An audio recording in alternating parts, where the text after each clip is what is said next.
who cooked? Jen? Okay, it is November 30th, and we're here for a school board budget workshop, and Susan, take it away. Okay. So I've handed out a summary page of the financial portion of the plan for next year.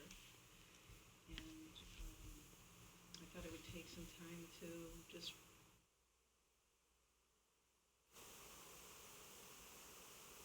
to the increase this year. So just to be clear, to start off with, the budget proposal all in is an increase of $1.5 million. You see that at the bottom, which represents a 7.4% increase from the current year. This proposal, of course, includes the collective bargaining agreement that was approved by the town last year and all elements of that. So that's built in, but the paraprofessional contract, which is obviously not reflected here, and we would be moving forward with a warrant article for whatever that might be. So the paraprofessionals in this version is based on status quo, which is what our attorney explained was the protocol. So status quo is here, and then any increases, change in benefits, all of that would be, part of that warrant article that would be forward. So I just thought I would mention that. It does include increases for folks that are not in collective bargaining agreements. So there's some money in here for that, as you have done in the past. And so that really represents, the bulk of this proposal. Benefits increased, as I mentioned, on the health insurance side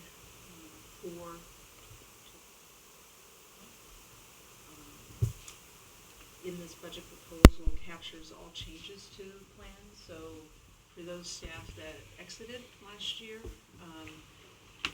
some had health insurance, some didn't, some had blank families, some had single, but this plan represents all of those changes and includes whatever benefits the current staff enjoy.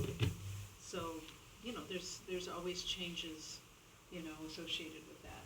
People will come in, they don't have health insurance, and then you'll add a family. Mm-hmm. That I say payroll and benefits changes daily in a school district. So this is like really a snapshot right. of where we're at. But the thing is that at this time of year, your staffing profile, except for paraprofessionals, is stable. Paraprofessionals are never stable.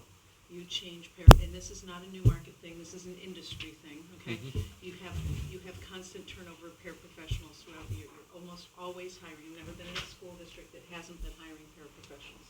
Never had a full paraprofessional staff. Thanks, Tom. So I just mentioned that. So this includes, in terms of FTE, as you know from the analysis that I gave you the other day in the narrative portion, and in a little staffing analysis, that we're carrying 45 paraprofessionals. So Susan, on the special education paraprofessionals. I think you said, was it 4.1% increase in benefits? Yes. Or, and that's a function, I'm just trying to recapitulate here, that's a function of not only the numbers of people receiving benefits, but does it also represent a fluctuation in health insurance costs? That's a great question. The 4.1 represents the increase to our rates. Okay. It does not represent the changes in the various, okay. plans that people are taking. So that would be a different analysis. Gotcha. So the 4.4 to 4.1 and the 3.9% on the dental just represents the change in the rates, which is out of our control. Which is exactly. Yeah. It's contractual. Yeah. Exactly. Okay, so in terms of staffing increases, this proposal recommends the addition of some staff, and I thought you probably want to know what that the cost impact of that is. So this morning Marie and I have been working on this for the last several days to kind of get it here. So I apologize, I don't have like a sheet of paper with with notes to hand out that are nice and pretty, but I ran out of time. So new positions, we're requesting 1 3/4 position for custodians. And the impact of that is $64,318. And you'll think, that's pretty inexpensive. And the reason why this one's significantly less expensive than the other ones is that the 3/4 position that we're adding is actually a full-time position in this year's budget that's going to be hired in the fourth quarter. Right. All right, so when they get hired, they'll be hired in the fourth quarter, but they'll have benefits in the current year. So we don't have to, so I the see. add is not salary and benefits in that case for health insurance. The benefit piece is absorbed in the current year budget, so the increase is just strictly for the wage portion. The other thing is that the other 1.0 is a half-time position on the weekends at the elementary and a half-time position at the high school that can't be combined because you can't cover both buildings simultaneously with one person, and we'd have events going on in both. And we have teachers that want to be in on the weekends and, are actually chomping at the bit to be able to do that. So, which is a good thing. And just for people to utilize the new gyms, we need to be able to maintain them. We need somebody there to make sure they're being cleaned and respected. Yes, and if something happens with this level of sophistication of your systems, if something happens, you need to have somebody there for safety and security. Coming in January, the cafetorium will come online. That's going to be used for both elementary and junior, senior high functions. That was the whole thinking in doing that one combined, venue. So I suspect that will be used almost every weekend and probably a lot of nights during the week, along with the gyms. And I suspect, too, the media center might have some uses on the weekends as well. And I know just personally because I ran the basketball program for 4 or 5 years, in that, when you have winter traffic, you have hundreds of people or, 100 people coming into the building and tracking in salt and dirt and stuff on the weekends. You got to get it all cleaned up, and it takes a lot of time. All those same 100 people are using the bathrooms, and so it's it's not just a matter of coming and unlocking the door. No. And locking it up when people are leaving. Right. And the other part, on the weekends, this person would be able to do some of your PM work. So, one of the things that you do when you have new HVAC systems is usually 3 times a year you're changing your filters out. Right. And you're checking those things. We can't do that when the kiddos are in the classroom with their teachers. So, and sure, you could do that at the second shift, right? You could do that second shift, but then who's cleaning? So right now the staff is cleaning. You can't also add some of these, asset preservation pieces in that you'd want to do now. If you want to get 25 years, if the useful life of a piece of equipment is 25 years, you will not get that if you're not doing your PMs. So this will allow somebody on the weekend that don't have to babysit. They need to be available. We have walkie-talkies. You can give a walkie-talkie to whoever the kind of the coordinator of whatever group's in there, and they can go on about, and if they need something, then they can, so they can be, let in, show them where the bathrooms are, get them settled and acquainted, and then they can go off and do some of the PM pieces to maintain that asset. That's Marie. Yep. So, and then you have the, comfort that there's somebody there on the weekends. Also for security, I found that when we went online with our new building at Masconomet, that the systems are very sensitive. So if you've got security systems, the alarms tend to go off frequently. And then that person that usually gets buzzed is going to be your building principal in the middle of the night, and at all kinds of hours. So to have somebody here when you have high contact time, outside your buildings, inside of your buildings, it just really makes good sense. Who replaced Bob French? Is that his name? Yeah. I don't know. Did somebody replace I'm not him? sure. No, He was, just I can tell you later. Okay. Name of the But person. yeah, those are the things that we've taken advantage over we have wonderful people that. Well, Bob used to do, additional projects like floor refurnishing and things like that, which you can't do. I mean, it's another opportunity on the weekends. You can do things, and I'm stating the obvious here, that you couldn't do when you have kids in all the classrooms and people walking in the hallways. And it's also, I just noticed that when I was reviewing again, Susan, the document you provided last week, this is, I didn't even know that this was an organization, but ISSA. I mean, guidelines for school cleaning. They're apparently they have standards, and they probably have, for square footage, the level of staffing, guidelines that are needed. So, That's okay. Page 30. No, I have a copy. It's all right. But I just commented it's not. It's there are guidelines for Yeah. this. Well, I'm just thinking about cold and flu season. They're now shutting down schools. If you don't have weekend help, we're paying overtime for people to go in and fumigate those buildings. If you automatically have somebody there, we're saving money in that type of season too. Yeah, I think, the community came together after many, many years of effort to invest in these buildings and to preserve it and to make it accessible to the public. It's one of those things that I just feel strongly we should have some coverage It there. includes, not to go on and on, but it includes ground maintenance too. Yeah, So that's- if you have a yeah, winter, if you have winter maintenance needed too. Yeah, someone clean it up on Sunday Right. Yeah. instead of, Yeah. So we don't have a snow day on Monday. well, the buses won't be able to travel, so. Yeah.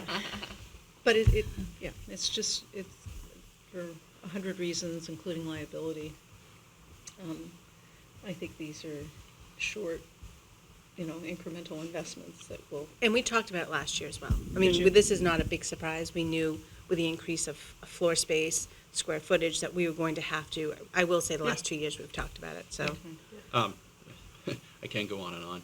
The state also mandates that you have you submit a maintenance program as part of the aid program, like a formalized maintenance program, like very specific. I know Greg was working on that as well.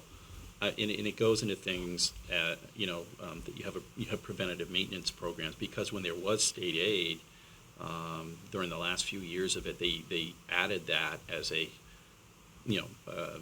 Criteria. yeah, criteria. I mean, for a good reason, right? I mean, if the state or anybody was investing money, you don't want, just to have a haphazard maintenance program, because it's just like anything. It's like changing the oil in your car. You'll extend the life of things if you do things right, and things will just work better. So. So the other side of buildings and grounds, Greg had mentioned that, we're going to have some increases because we have more inspections that need to take place, and, there's, again, some PM pieces that will need to be performed. And also your utilities are going to go up. So, Right. You have more equipment that's working efficiently. On the older buildings, that wasn't necessarily true. You'd wind up with how old is this? I don't know. Let's say a 1950 building with that met code 1950 is not going to meet code for current day standards. So by upgrading those plus expanding, you're going to have you're going to use more. You're going to have more usage there. So between those items, I totaled up just to, I like to understand things at, kind of a 5,000 foot level. It comes to about 41,000. So all of those pieces that Greg submitted. One thing that's not included in here is he had submitted some requests for some building infrastructure improvements. I didn't include that. I didn't do really much trimming in this.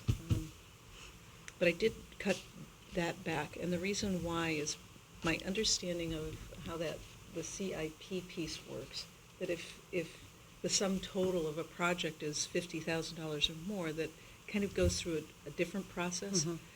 And so when he had mentioned that, some doors had not been replaced in the building project in the older sections and some windows had not been replaced, it seemed to me, instead of building in what totaled up to be, another $50,000, that would then go $50,000 next year because he's only doing so many, and $50,000 the next year. Right. Maybe we ought to just pull that together as a CIP request and talk about that as a separate item instead of building in. Now, I'm all for including in a budget, painting X number of rooms a year, or, replacing so many cameras a year, but it didn't seem like, usually building envelope is not something that you put in as a recurring expense in your operating budget. So for that reason, I did not include that in this proposal, because I just felt, to me, those are really, by definition, I think, capital. When you're replacing building envelope components, it is not, a one-off, a two-off, doing repairs to the doors, doing repairs to the windows and glazing, absolutely. But replacing. Replacement program is different. Yeah. And that is part of the CIP, because it's improving the building, it's adding on to the construction. So that's why.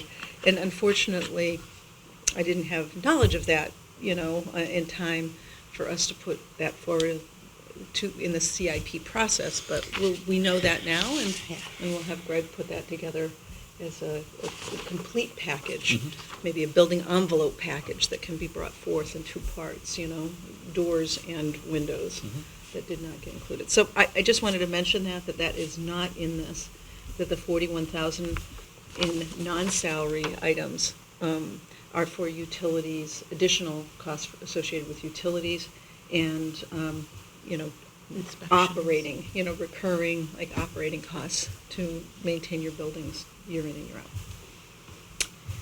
Okay, a couple of other highlights. I'm not going to go line by line here, and I'm just going to explain why. There's a lot of reasons why, but one of the reasons why is because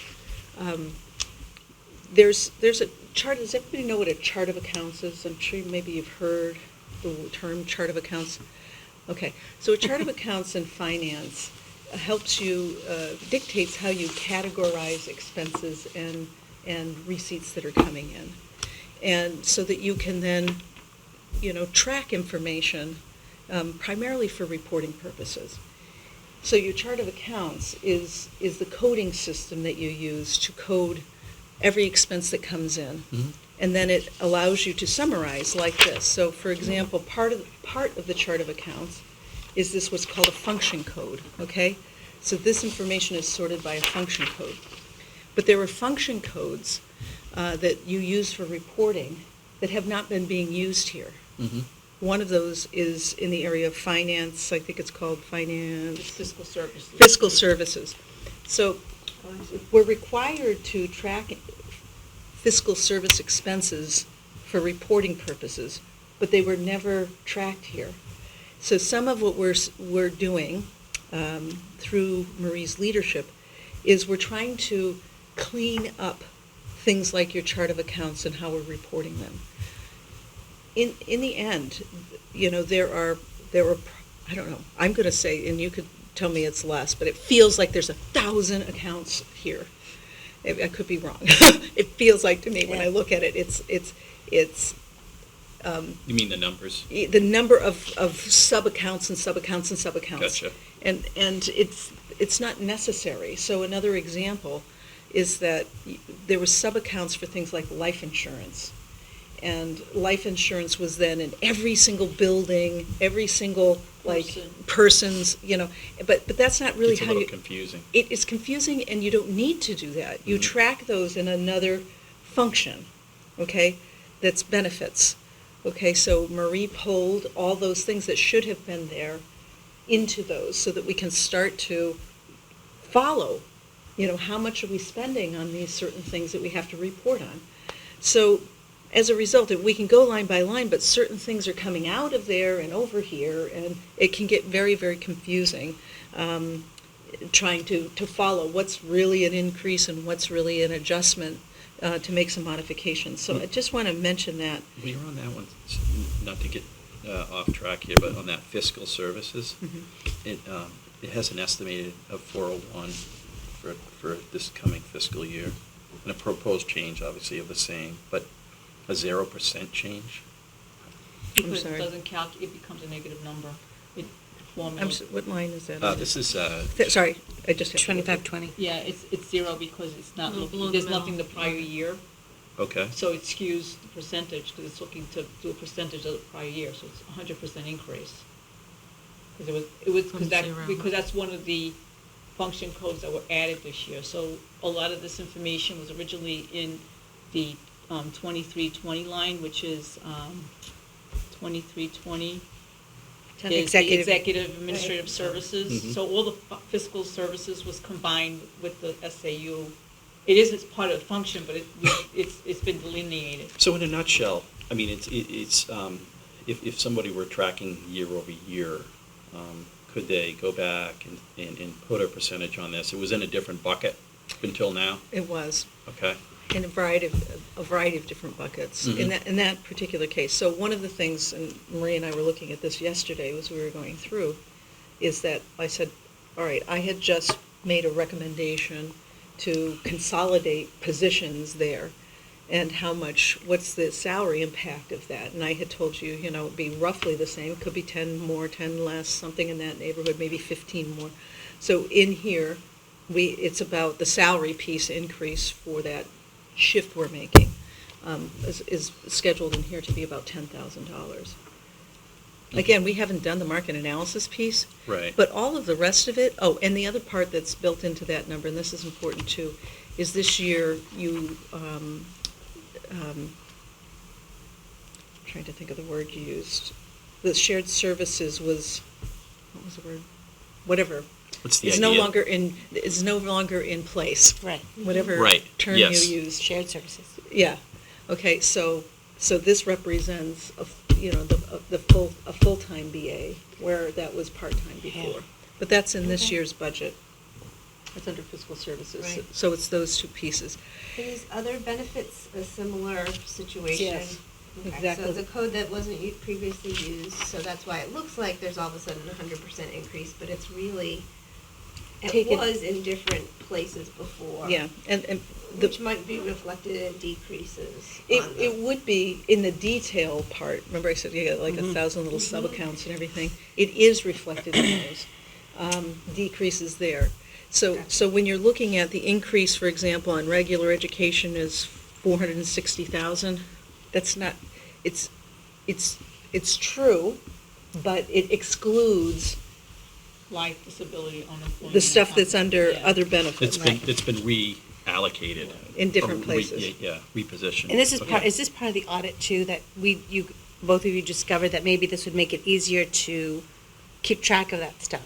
Well, yes, and if you are tracking things where they belong, then everybody is clear about where to be recording things. So one of the habits, and it's not just Newmarket, it used to be this way in other places that I worked, when I walked in, if somebody would see, let's say you budgeted I'm just using numbers here, budgeted $20,000 for furniture, right? But they didn't use 20, so they're looking at a report and they're saying, oh, I've got $10,000 left. I've got textbooks and there's no money. I'm going to charge my textbooks to that line because there's money. The problem with that is that when you close the year, it looks like you spent money on furniture or equipment when you spent it on textbooks, and so both of those lines are not accurately, Right. It don't mean anything. And so when you're looking at your historical data here, and this will take 3 years to clean this out, it'll take 3 years of work to get pure numbers. So the year over year, and under that regime or that practice is kind of a little bit, not misleading, but you can't, it's not meaningful. Exactly. Yeah. This is, I think, the part that Al would struggle with, because when we would move it to a different function, he'd be like, but wait, and that's when he would always ask the questions and get frustrated. This way, it would be a clearer picture. Exactly. You have a So- baseline. Yeah, and this will take, we didn't catch everything right this time. This is our first time combing, so every time you go through, and the longer that we're here working, we'll know where these misposted things have been happening, and then we can fix them as we're aware of them. Just to be clear on that issue, though, it's not necessarily the case that it was poorly spent. No, It's no, just makes it difficult to track and It sort of makes see meaning. what you're actually spending on. Exactly. Yeah. So the good thing is, Yeah. so, Susan and I have been on the phone a lot, and we've been the good thing is, this district doesn't do budget adjustments. So some districts that I've been to, to help out. So let's say, you had a savings, in this regular education, you had savings in turnover. So you had savings of $20,000 in salaries, but you were short in the 1,200, the special education line for health insurance. So they moved money, they did a budget adjustment, taking the 20,000 from salaries and moving it to, and it's not even the same function, to the benefit line. Again, it results exactly what Susan said. You're not really, you're borrowing from Peter to pay Paul. Right. And then if something happens during the year, you're still borrowing all over the place.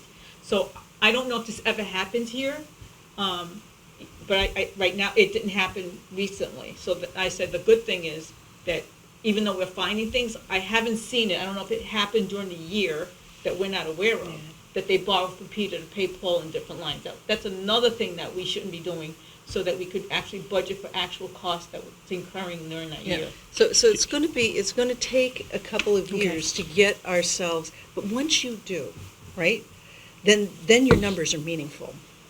Then you know exactly what you have historically spent on a variety of these different things, and it helps you to be able to forecast expenses, you know? Can you stay with this model or example for a second? So conceptually, if you do save, $10,000, in the $20,000 allocated line or whatever, and you had a need somewhere else that was unanticipated, is what we're saying is that we can't use that, or we would account for it differently? It's a bottom line budget. It's really a bottom line budget. Right. So in order to budget appropriately going forward, we let that line go over.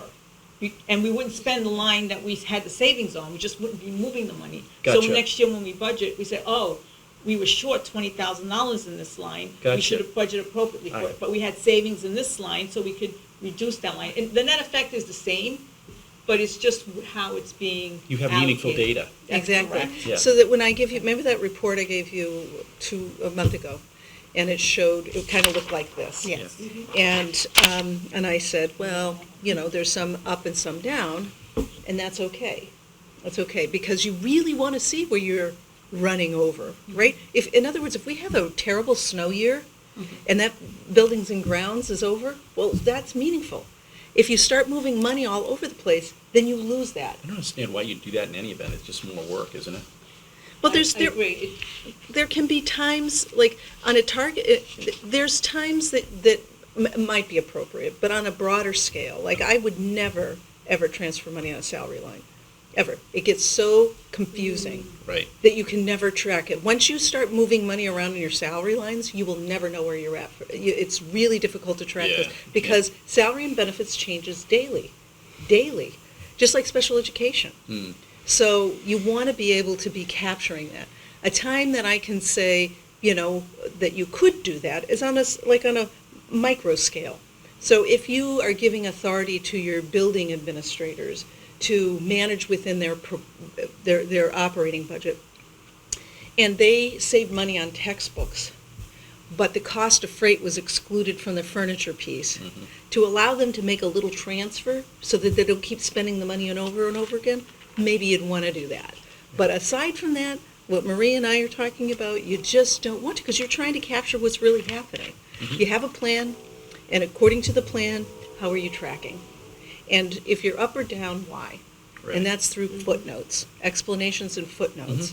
So you want to get to the point where there's meaningful information that you're showing on your expenditure lines, so that then, you can make, informed decisions Right. about, what you're doing moving forward. We just don't have the benefit of that right now. So one of the things that I can tell you for certain is that a huge step forward is that for every item that's on this proposal, we know exactly what is included.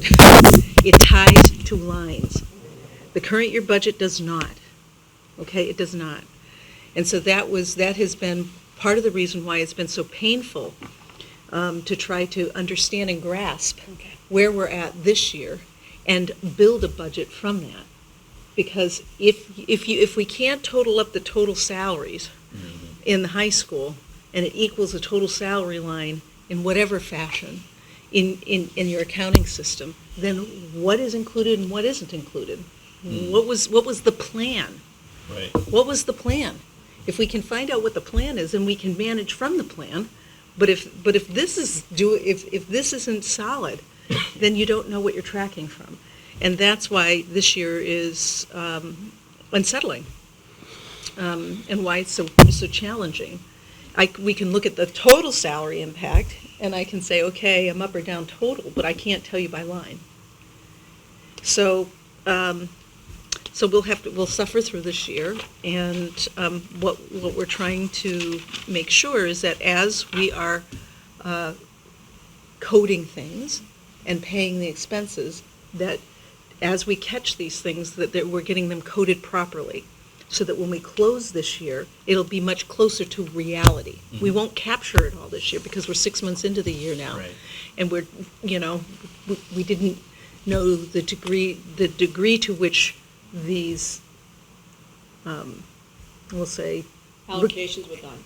Right, exactly. Past practice may not be best practice. So Right. nobody knows what they don't know, Right, so they can just keep doing what they're doing right. Right.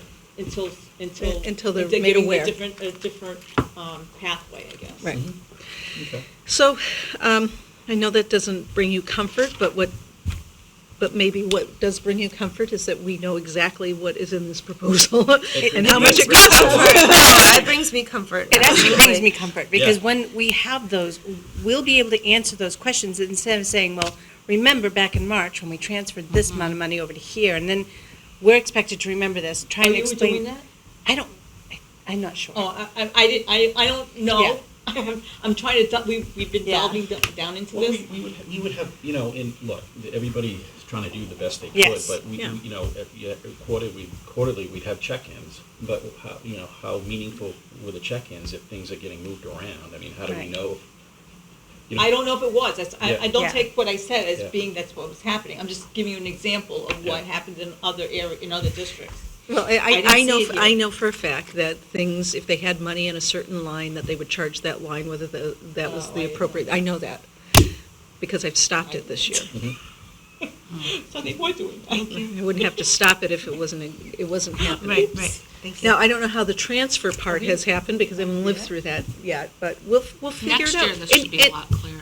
It will be, it will be, it will be. It will be. And the year after that, we will really Even be, clear- more clear. exactly, because it's, exactly. So think of it as like, it's very blurry vision, and then it'll be a little better vision, and then pretty soon we'll be 20/20 vision. Well, I mean, it's because it's easy for us, 80% of this budget is contractual. Right. I mean, that's the end of it. So now we need to say, okay, community, this is where we saw the need, this is where we see the decrease. It'll be so much easier to explain it with this Right.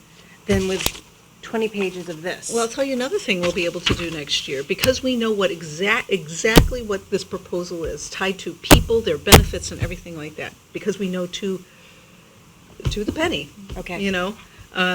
What is in here. Next year, when you roll, like, we couldn't roll, there was nothing to roll. We had to create this. Marie has had to create this. Some of the documents you're seeing, we didn't have the benefit of having these templates built. Okay. So that's what's taken quite Like an this. unbelievable amount of time. Yeah. Right, exactly. And is that perfect? No, I already told you, it's not perfect.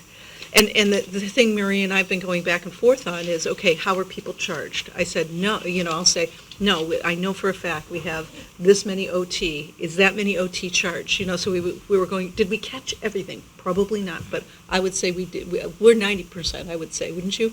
Yeah. 90%, I would say. She had the knowledge. I was just using what was existing. Right. And then I put what was existing into the document, and she reviewed it and said, no, we need to move these Yeah, things around. so I think we're 90%, which is amazing from where we started. In 6 months, yeah. Yeah, well, Yeah, In a month. A couple weeks. 6 weeks. so that's the good news. And so what you can do when you have a good baseline like that, like, I can't tell you this time how much money track and step cost, right? Because I didn't have a baseline. Next year, when I tell you the cost impact, we would be able to tell you X amount of money in here is a result of natural step and column, you guys call them track here, right? The movement on the salary guide. Built in here, it costs you X amount of money. Usually it's 2 to 3% of your salary costs, okay? It's typical 2 to 3%. of this number that's increasing here is because step and column, typically. I don't know here, because we didn't have that solid baseline. But when we roll it, because next year we'll be able to roll something, in other words, here's what was.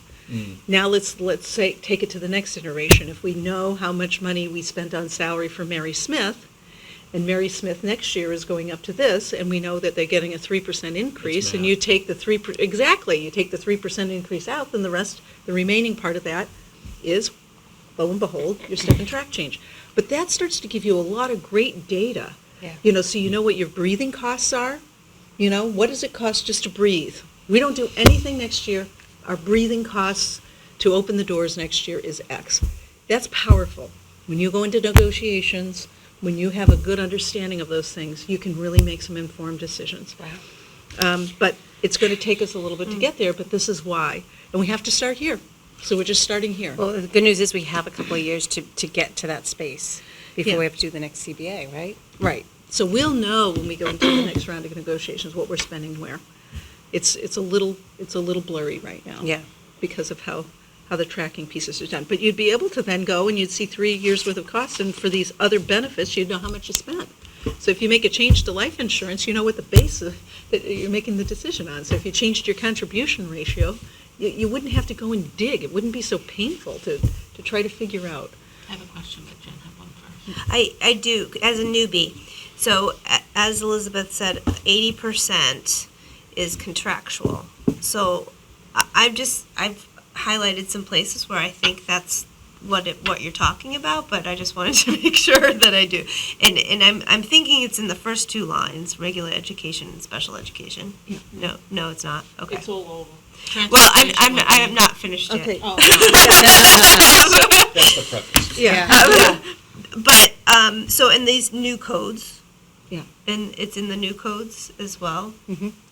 But you're saying it's all over. So in transportation, so I'll give you an idea what contractual Okay. services are, salaries, benefits, Yeah. because those were contractual. right. For people who are in collective bargaining agreements. All non-affiliated would not be contractual because it's not obligated. It's up to what the board decides to go. It's transportation. It's tuitioning students out, tuitioning students to SST, tuitioning students for special education that need to be placed somewhere else. Those are all considered contractual agreements. That's why I said Okay. it's all over here. Okay. It's okay. not just that you can't just So I say, was so every line has oversimplifying that. it. Okay. Same thing with maintenance. Greg has some contractual agreements to maintain the building on ongoing, to clean Right. the roof, to clean the gutters and that. That's contractual. So every line has a piece of the Okay, contract. gotcha. Yeah, and then there's other things that are not, and then there's this thing called a default budget. But I don't want to try to explain all those various pieces yet. Yeah. But because, there's challenges for us with that default. And I say challenges because if we had, really clean data that we're looking at, then the default might mean something. We Right. know what the contracted. Exactly, you'd know that, and you'd also know what you spent in the year prior on those various things. So remember how I had said to you that Okay. I didn't, that a run rate approach had been used, remember that term Yeah. we used, the run rate Yeah. approach? Which is looking at the last 3 years and saying, okay, if we spent, 10 and 9 and 11, the run rate there would be 10,000, right? So I'm gonna plug in 10,000, right? But the problem is, again, if you're charging textbooks to the furniture line, Right. then even using that approach is not going to get you any kind of degree of accuracy. But also, when you're looking at things, I believe that your financial plan is in support of your educational plan. And if we're talking about shifting student needs, then you can't say what I spent last year is identical to what I need for next year. You should be developing your plan. You can't because of charts like Right. that. Right, exactly. Because if you had a straight line. Right. Right, but, exactly. Yeah. So your financial plan, so you'll notice if you look on some of these, it's true, there's less money spent on certain lines. Why? Because the need isn't the same this year as it was last year. And sometimes it's going to be a greater need, and sometimes it's a lesser need. Right. So that's my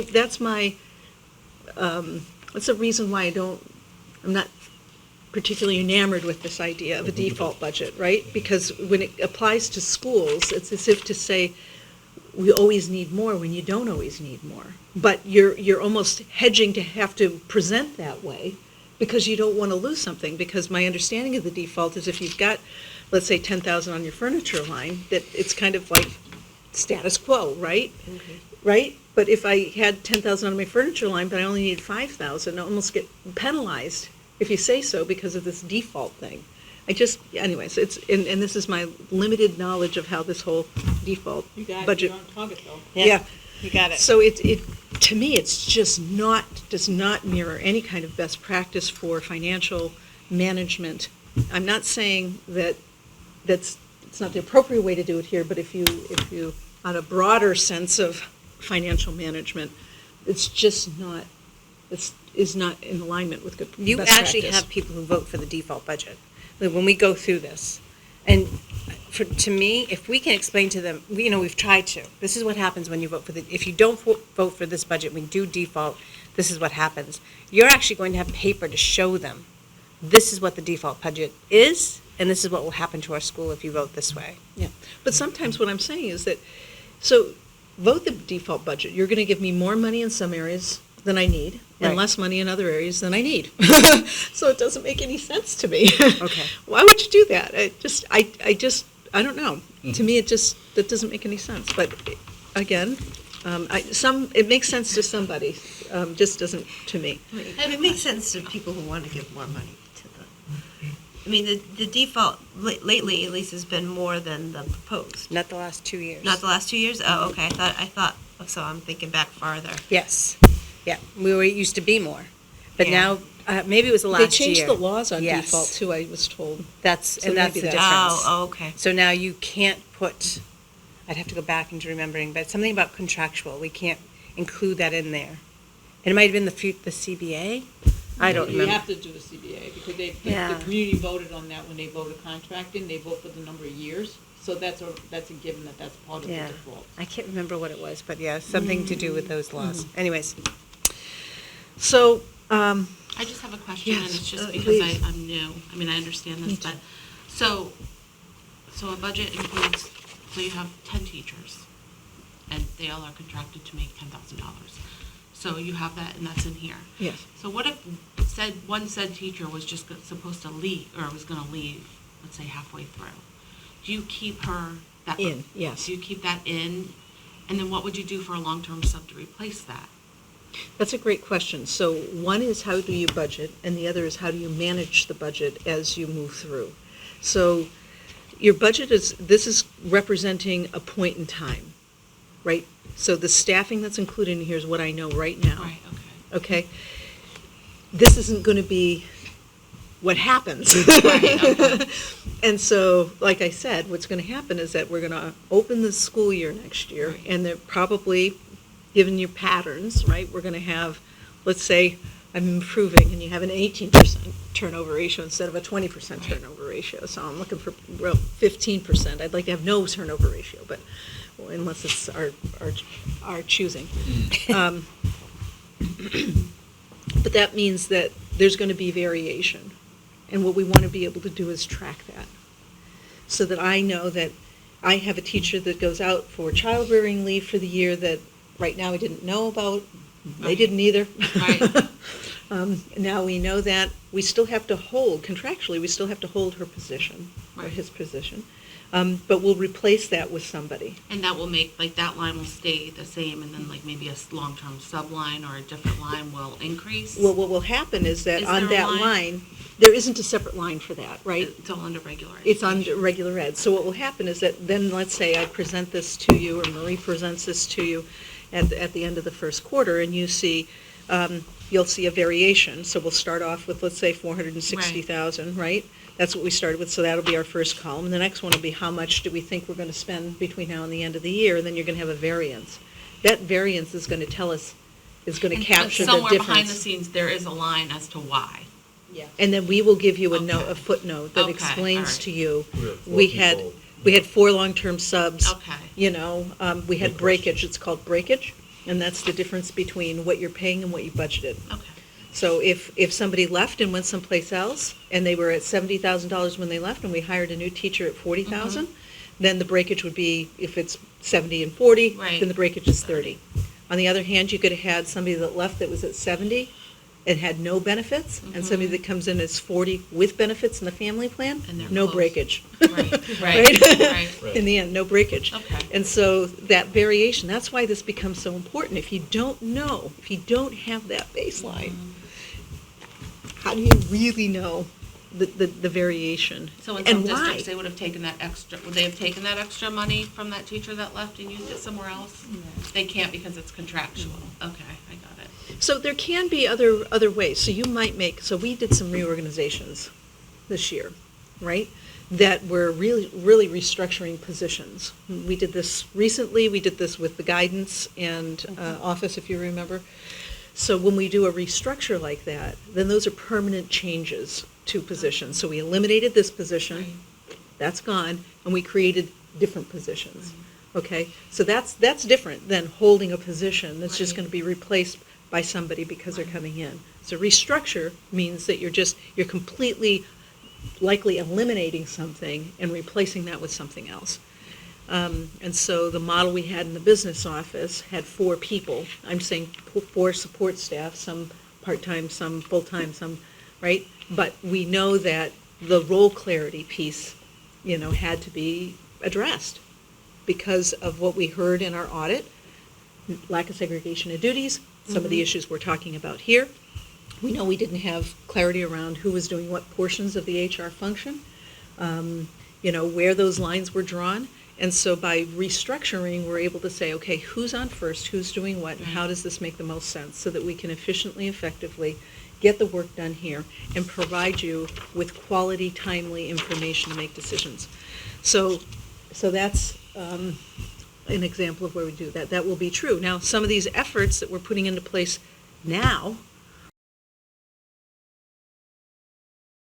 really, these restructures that you've approved will have unbelievable positive impacts on student learning moving forward. Because if you as an administrator cannot get timely, accurate information when you have to make these decisions, it really takes a lot of organizational energy, right?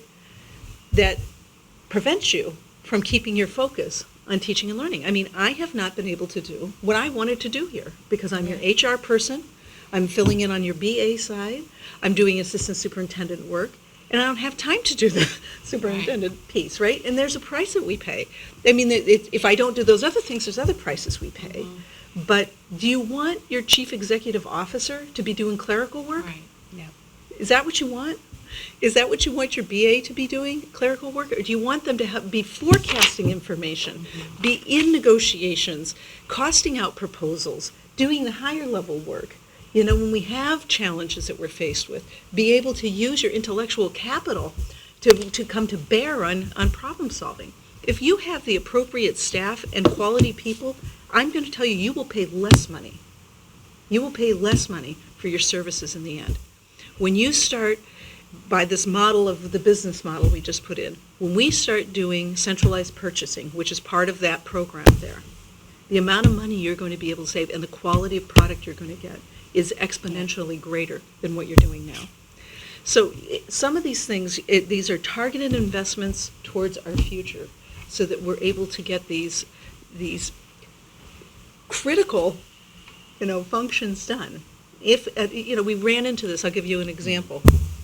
On the furniture at the end of last year, right? You didn't have, your board policy requires that you get quotes over $2,500. And over $10,000, you have to go out to this bid process. Those might be a little low. You might want to reconsider, but the concept is a good one. When you don't have a centralized purchasing person that knows procurement, right? And they also aren't keeping like an ongoing list of what you use for like furniture, the makes, models, product numbers, and all of that. If you don't have somebody that's like managing that, then you're starting from scratch. And then you go to your teachers and you say, what do you like? And they look through a catalog and they say that, right? But you can't bid that, right? You have to be able to write a description of what it is that you want with the quality specifications that then go out to bid. So if you don't have one person that's doing that, oftentimes you're disappointed when you get the product, right? And you don't have a quick turnaround for being able to do that. So one of the things I tried to explain to the principal last year was that if you're going to go through a bid process, it's usually like a 6 to 8 week process. So if you gave them to them in June 1st, and you were expecting that somehow this would be placed, an order would be placed before the fiscal year ends, that's just not even doable. Because by the time you pick through your catalog and say you want this and that, somebody's got to take all of that, and they've got to what I call neutralize it, and put together a specification based on that, and then get it out to the vendors. That takes work to do. So you have to have somebody that knows what they're doing, that can facilitate that work. In the end, so you're making a little investment, right? But Yeah. Incrementally, each year that you have these positions in place, I can promise you will save money.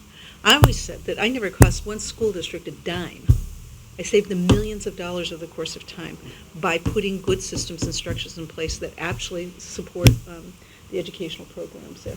And we want the same here. So some of these, the finance committee can say, wow, that's going to cost a little bit of money, and maybe it costs us a little bit of money now, but it's an investment to save us a lot of money in the future. And if we don't do this now, then we're just postponing any real benefits that we could get. Completing Exactly. It's less easy to see. Exactly. And you And can't we'll be able to make- track it because we'll have, Yeah. we'll have all this. Right. And then when you want to go out to bid on something, and we're putting in estimates, and the principals say, I want X, Y, and Z, you can ask your procurement person, how much do those things cost? And then they have a history. Now, where do you get that? Where do you get the data? Where do you get the data? To inform your decisions and to inform what you're requesting, so. Any other questions so far? Okay. So I think I've covered buildings and grounds in that area on the requests. I'm going to turn to instructional as an area of increases. So the vast majority, as Elizabeth said, the vast majority of the increases here are contractual. There are a few targeted positions that I would like to add. As you know, 2 FTEs worth of teaching in some way, shape, or form that I can't tell you exactly where, and I know that we need more. Probably 3.5 is what I've said before, but I think there's other ways that we can maybe restructure the way that we're doing things that will allow me to be able to do that without having to ask for more money. So there's 2 FTE. So if I was you, I would be asking, well, how much does that cost? Okay. Okay. So all in, to add those 2, we're anticipating it would be $182,654. Salary and benefits. Salary and benefits. All benefits. Okay, to support those positions. All right. In addition, there's a couple of other kind of support areas I wanted to mention too that impact the teaching and learning side. So you remember that Erica said that there's a couple of positions that are partially funded through grants, and then we would bring those into the operating budget because we're losing the grant money. So I figured you'd want to know how much that The costs. social worker and the Yes. speech pathologist. Exactly. Right, so they're partially funded right now out of the operating budget and partially funded through grants, so now I gotta do my addition here. So let's see. And these are, I'm just doing, round numbers, so that about 48,000 is the impact of that. So, just want to clarify that the positions that are now gonna be funded through the operating budget are not new. Right. They're existing positions, they're just, excuse me, the funding source has changed. So, the district still needs those services. Right. And part of the new business plan is there's going to be somebody to help us find those grants. And did I read that correctly, one of those positions? That would be assistant superintendent. Superintendent, all right. Yeah. These grants that we only used have gone away. Yeah. Yes, exactly. Can I ask a question just while we're on that? I don't know if I'm straying off the rails here a little bit, but in terms of the 2 FTEs, those would be at the high school. Yes. And we don't know, because we're still working on curriculum, or course selection, I should say. Right, yep. Precisely what those will be. Now, we had an issue this fall with, scheduling, right, of core classes, and some students were, having challenges getting just their core classes. Would this potentially, the addition of the 2 FTEs help with the scheduling of the core classes? I'm going to throw a lot at you, Susan. So, and then also, in terms of like leveling and mixed leveling courses, those seem somewhat limited, and I'm talking just generally high level. And/or is that a whole separate issue in and of itself that the 2 FTEs aren't really targeted to address? Mhm. It will help, but that's not necessarily why you had the problem that you had in the master schedule, okay? So how it will support an improved program offering is that you'll have 12 more courses in-house. What that will do is reduce the number of VLACs. Mhm. So the VLACs doesn't cost the district anything, but they're also not high-quality learning experiences that really help advance student learning in a significant way on a targeted basis, for a course here or a course there that's a non-core requirement. I'm not opposed to that. That's really what it's designed for. But it shouldn't be the dominant learning experience for your juniors and seniors. Should be core. Exactly. So what this will do, it's not going to eliminate VLACs, because I think that there is a time and a place for it. Mhm. But our kids shouldn't be taking core courses through VLACs. Nope.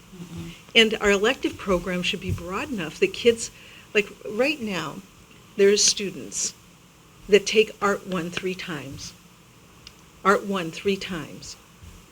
So when I say there's no vertical learning pathway, I don't care if they take Art 3 times. Let it be Art 1, different Art 2, levels, right. Art 3. I'm just being simple, right? Mhm. I'm just being simple. Not Art 1 3 times. Art 1 3 times does not advance the learning of students. It gives them a check on their credits. And that is not what we want for our children. So what this will allow us to do is add an Art 2 or 3. I'm just using, and I'm not saying that. I'm Right. just saying, and I'm not saying it's Art 1, 2, or 3, because at the high school level, you want them to be Like a expanding their graphic design portfolio. or Right. creative, right. Exactly. And there's- Watercolor. Right. Oil painting. Exactly. You're trying to provide opportunities for students who maybe want to go into fine arts to be able to develop their skills. It shouldn't be a holding place for kids that want an easy class, or because they're interested in art. If you're interested in art and that's where your passion is, then let's grow your art skills, right? Let's not just give you art credits. Mhm. And so that's the kind of thing I'm trying to address by adding these, okay?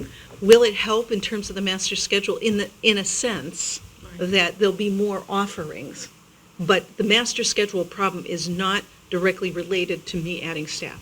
This is a curricular deficiency issue that I am trying to attend to here. The master schedule process is another matter that will not happen again, Mhm. because our processes best practice will be employed this year.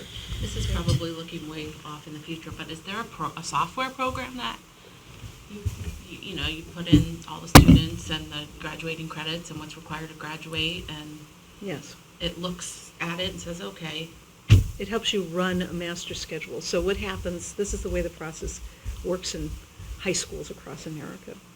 You have a program of studies. The program of studies is the instructional program that you're offering to kids in service to meeting graduation requirements that should be beyond just academic needs, right? And so you design this program of studies, and you have guidance counselors, and the guidance counselors typically meet with your kiddos, and they have conversations about what they're interested to, what kind of pathway, what's your passion, Let me help you design program that helps you to get to where you'd like to be.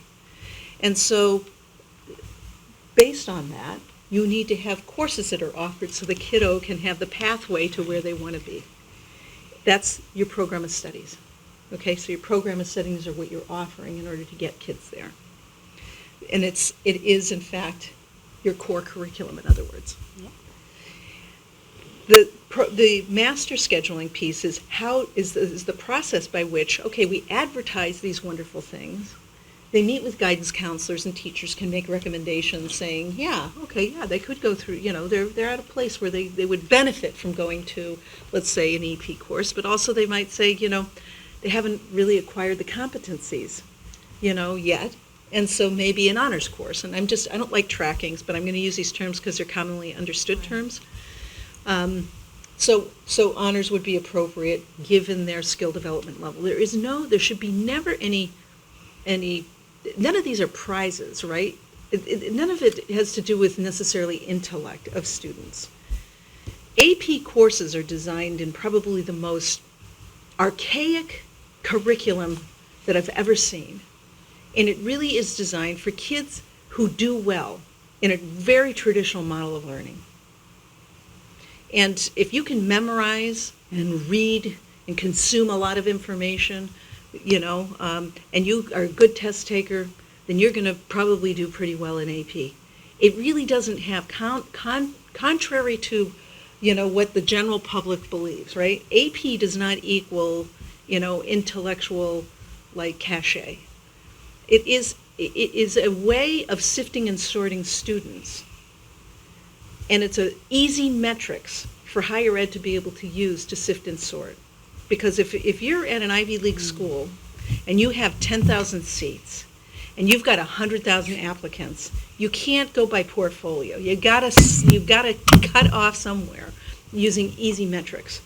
And so things like, do they have 5s on their APs? Do they have blah, blah, blah? Helps them to lop off, the first, First pile. 80%. I call it the 3 piles. Exactly, This pile is gone. So some of this, it really doesn't have anything to do with, now, it is what higher ed does. We can't ignore it, right? We want to make sure that, but I always, have to give a plug for what, we really want for our kids, and that's to be able to think critically, not be good test takers. One of the greatest difference between an education in China and an education here is that we have historically developed kids that, have creativity, that do critical thinking. For the last 200 years, hands down, they're great test takers in China. And they're killing the kids. They don't want to be like them. They beg us not to go in the direction they've gone in. They want to become like our public education Isn't system. India's like the same way? Yeah. But when, again, you get into the systems over there where, and it's not a criticism, it's just understanding Just it. how they, Right. They have, if you go to any city, and our biggest cities, right? What, New York City, what do we have, 8 million or something like that? Well, Beijing has 21 million, and the same footprint. Crazy.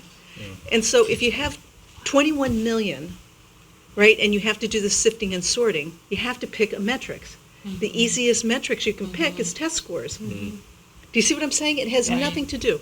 I want to look at things look at other metrics, like, okay, how many Nobel Prizes come out of China? None. I read the book, none. I'm like, I don't know. I'll give you the book. None. The majority of them come from the United States, right? Where Is that kids. because of politics or the system? It's in many ways because we have had a system of education that educates everyone, and that has supported, the development of many other things. All Through type of learners. All types of learners. And so when you look at, now I will say, did we do great? No, we can improve. What we've done is, and we've learned a lot. We've learned a lot. And there's things we can do better.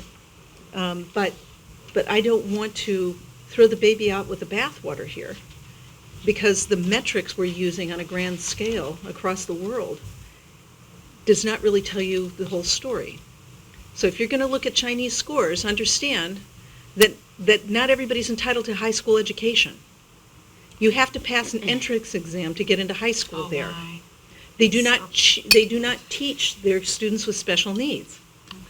Okay? Institutions. And so when you're looking at other school systems, you know, let's just understand, you know, what the assumptions are that we're making and what's really being captured in the data.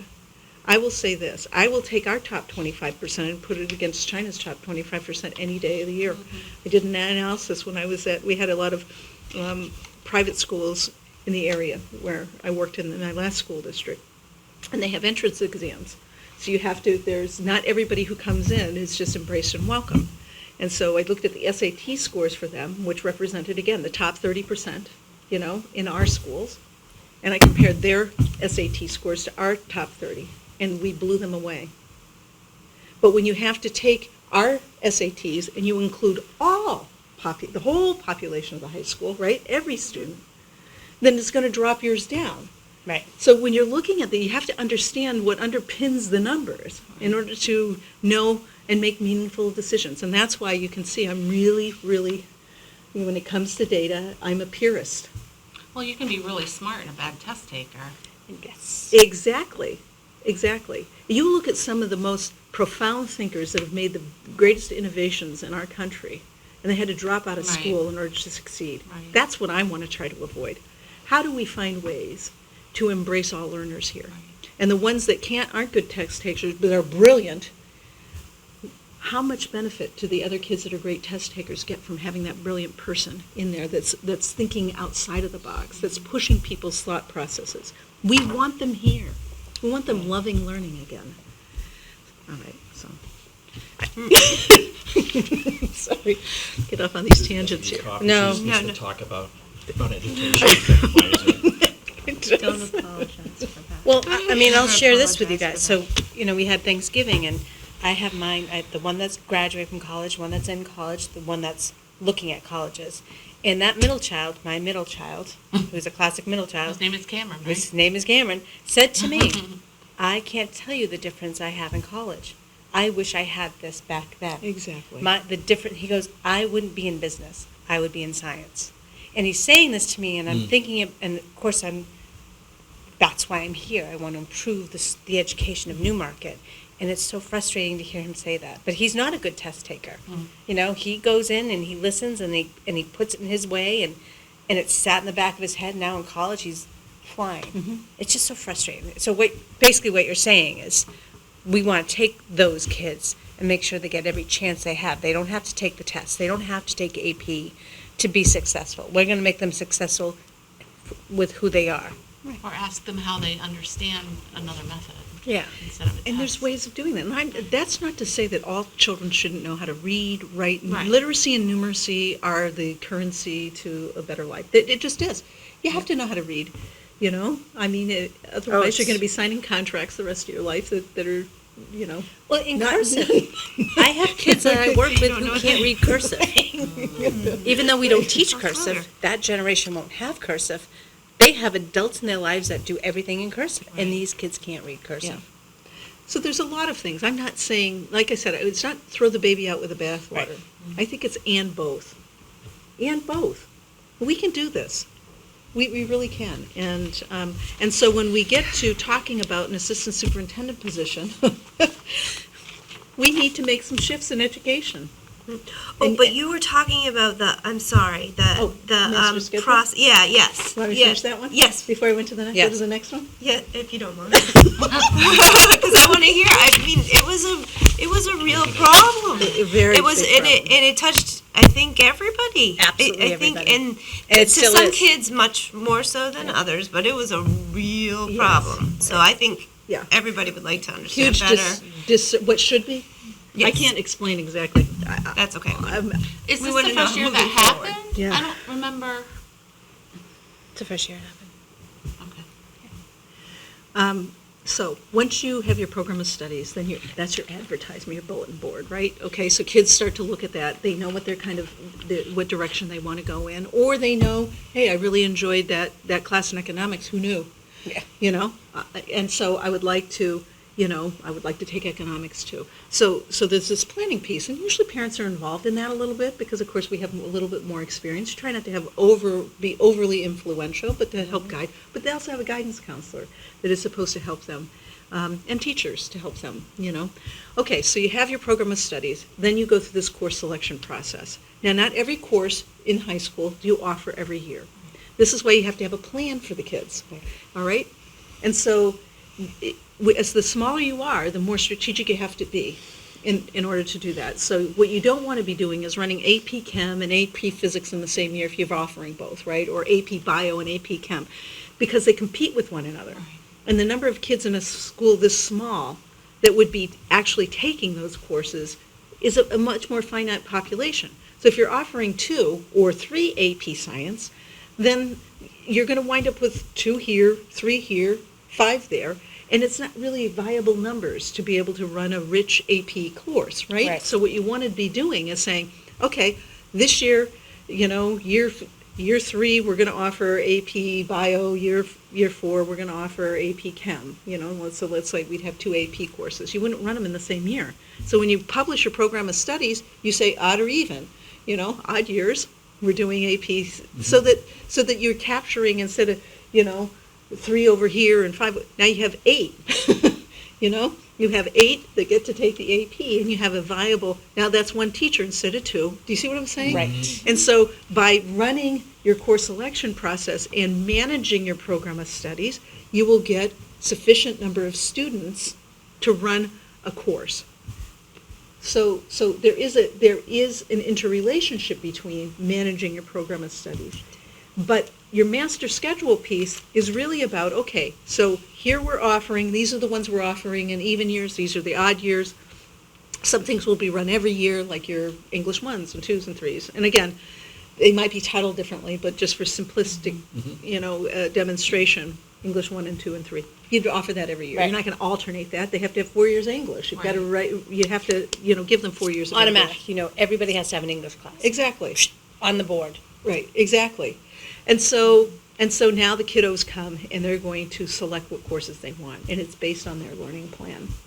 Okay, so they go and they sign up, and there's core courses that are registered first. So I got to take my English. They're not signing up for what block, right? They're just saying what they need to take And for then their they're learning. put into whatever block, yeah. Exactly. your software. That is Everything. that's your software and your Oh. master schedule. That is what your master schedule is the connection between the student learning plan, your program of studies or your curriculum, and your staffing and how that plays out. That is what your master schedule is. So usually at the end of, I'll just say in high schools across America, the end of January is when this course selection process happens. So for the following year. It's usually after your first semester's done, so kids have a good sense of how they did in the first semester, okay? And now they're looking, they have enough knowledge, they know what they're And they wanna know doing where they well wanna in, go. blah, blah, blah, right? I mean, they should know, how they're matriculating. All kids should be matriculating through their classes. Just another issue that, is of concern to me is that 25% of your graduating class here doesn't have enough course credits to graduate. And not all kids are matriculating from freshman to sophomore, sophomore to junior, junior to senior. And so that has to be addressed. But, it's complex. These things should not be happening.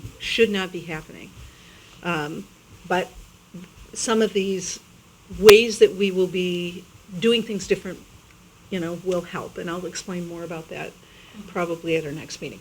So what happens? Kids go in, they put in, I need English 3, I need blah, blah, I need blah, blah, and these are the electives I'd like to take. Here's the whole, bunch of different things that I would Begins like in to do. January, submitted by. Usually 3 weeks. Usually keep open 3 weeks. February, then, you close, and then you start to create your master schedule. And you get to see, that's what you get, all of that happens, you go through and you say, oh, okay, well, I've got 3 English classes. One has 5 kids in it the first time around, right? You go, okay, one has 5 in it, one has 28 in it, one has this. Now we go through what's called balancing. Right. Right? Which is when these kind of sort of trades. So you look at the kids and you see, okay, am I offering, let's say, Art 2 at two sections. If I put the kids that are in this big class into the second art two, can I then draw them over to this? It's called balancing. You balance your classes. That usually happens in March. You usually have a really strong, master schedule by no later than the 1st of April. No later than the 1st of April, you have your master schedule. Now you might have a little bit of tweaking. You can give kids, okay, take a peek. This is what then you might do a little bit more balancing. In all cases, I've never seen a master schedule not be done lock, stock, and barrel by June 1, ever. Kids should walk away knowing what their classes are, and sometimes it won't be the teachers, because your Right. teachers might leave, but they should know what their schedule is, and faculty should know what they're going to be teaching, so that if they need to make Ramp up modifications to the Right. curriculum, or they're offering, because like I said, we're making choices about what we're offering in every year. So if we're not going to offer, let's say it's the same teacher teaching AP Chem and AP Bio or Physics or whatever we offer, right? Probably not the same, but just work with me Right. here. Then they offered bio this year, they want, there's some things, let me look at my chemistry curriculum, let me see if there's some changes I'd like to make based on the last time I ran it, blah, blah, blah. So you make those modifications so that teachers can come in September, they already know what they're teaching, and you're on the ground and running. And they're excited because they know what they're teaching, they've spent the summer learning. Yeah. They've got new ideas. Yeah, never in my career have I ever seen that. Not getting a field on this particular topic too far, but was the availability or lack of availability of rooms due to construction a factor? No. Never would be. That would have been a known quantity anyways.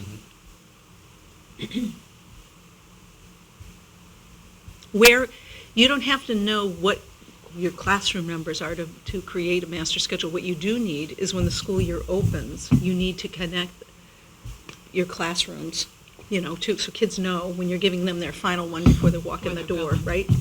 You should be able to send that out, email it out then they'd need to know what class, and the teachers would need to know what classes Right. they need to be in. But you don't need to know the classes, the classroom numbers or whatever, what class is going to be taught in. So if we are targeting to sort of follow what you just described this coming year, would we kind of need to know what those 2 FTEs are going to be offering?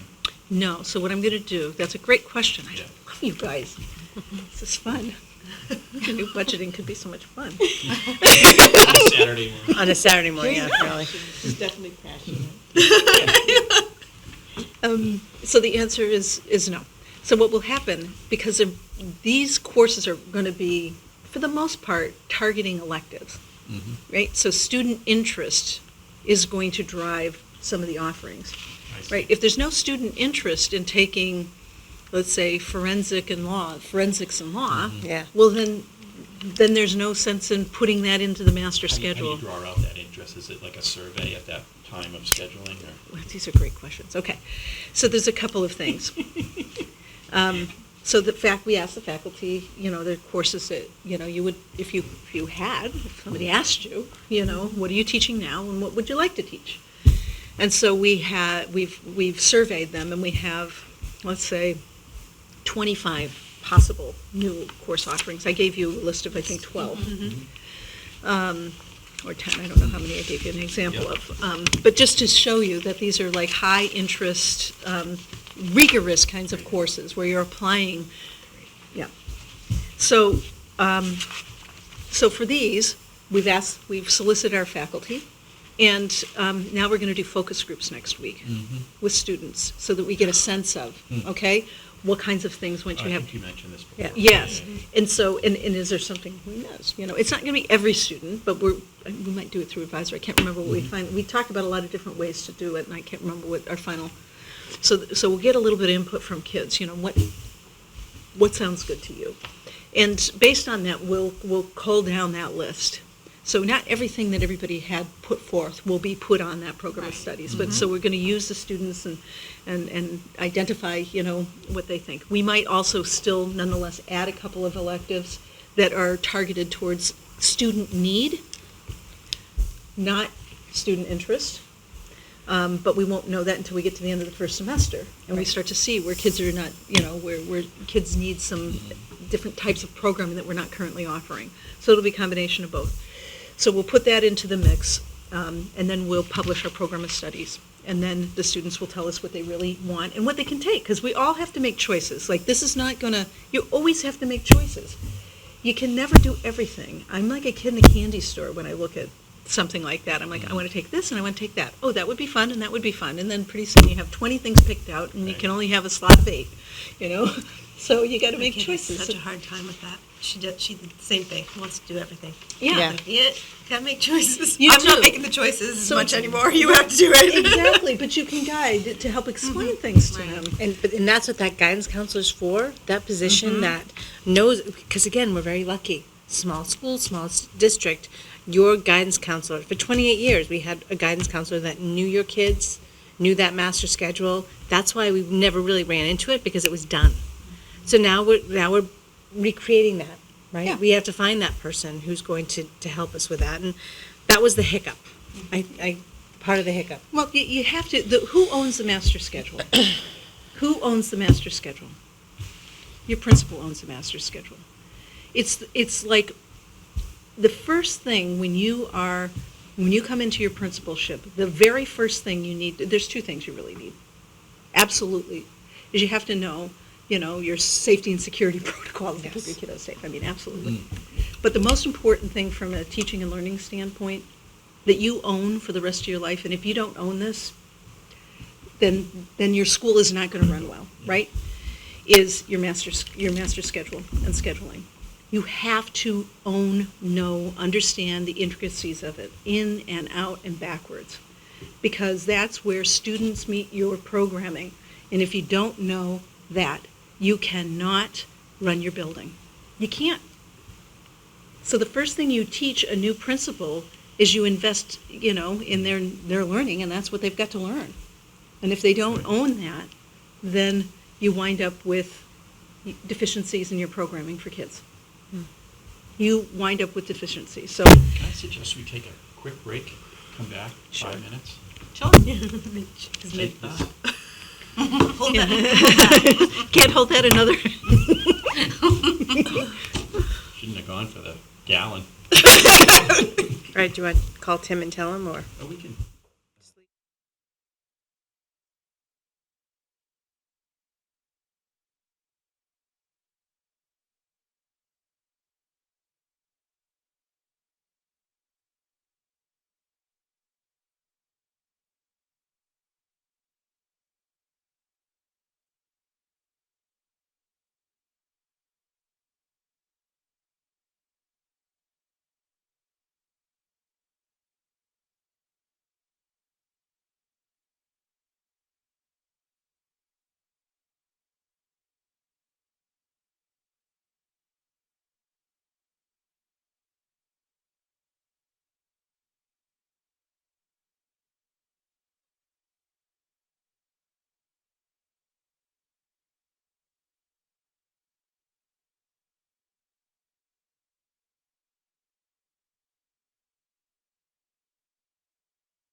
explain how these different levels work and their relationship to one another. So you have what I'm going to term lower, commonly called lower elementary school, which is K1 and 2.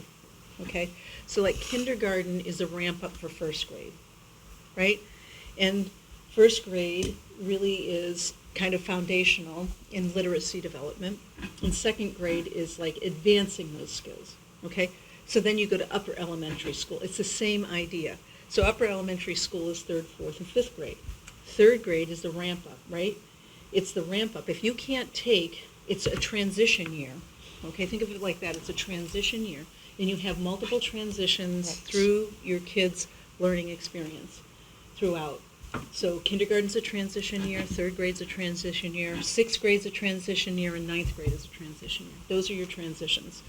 And at each of these levels, you're ramping up expectations, not just academically, but also socially, emotionally, because as kids grow up, the complexity of what they have to learn and understand grows.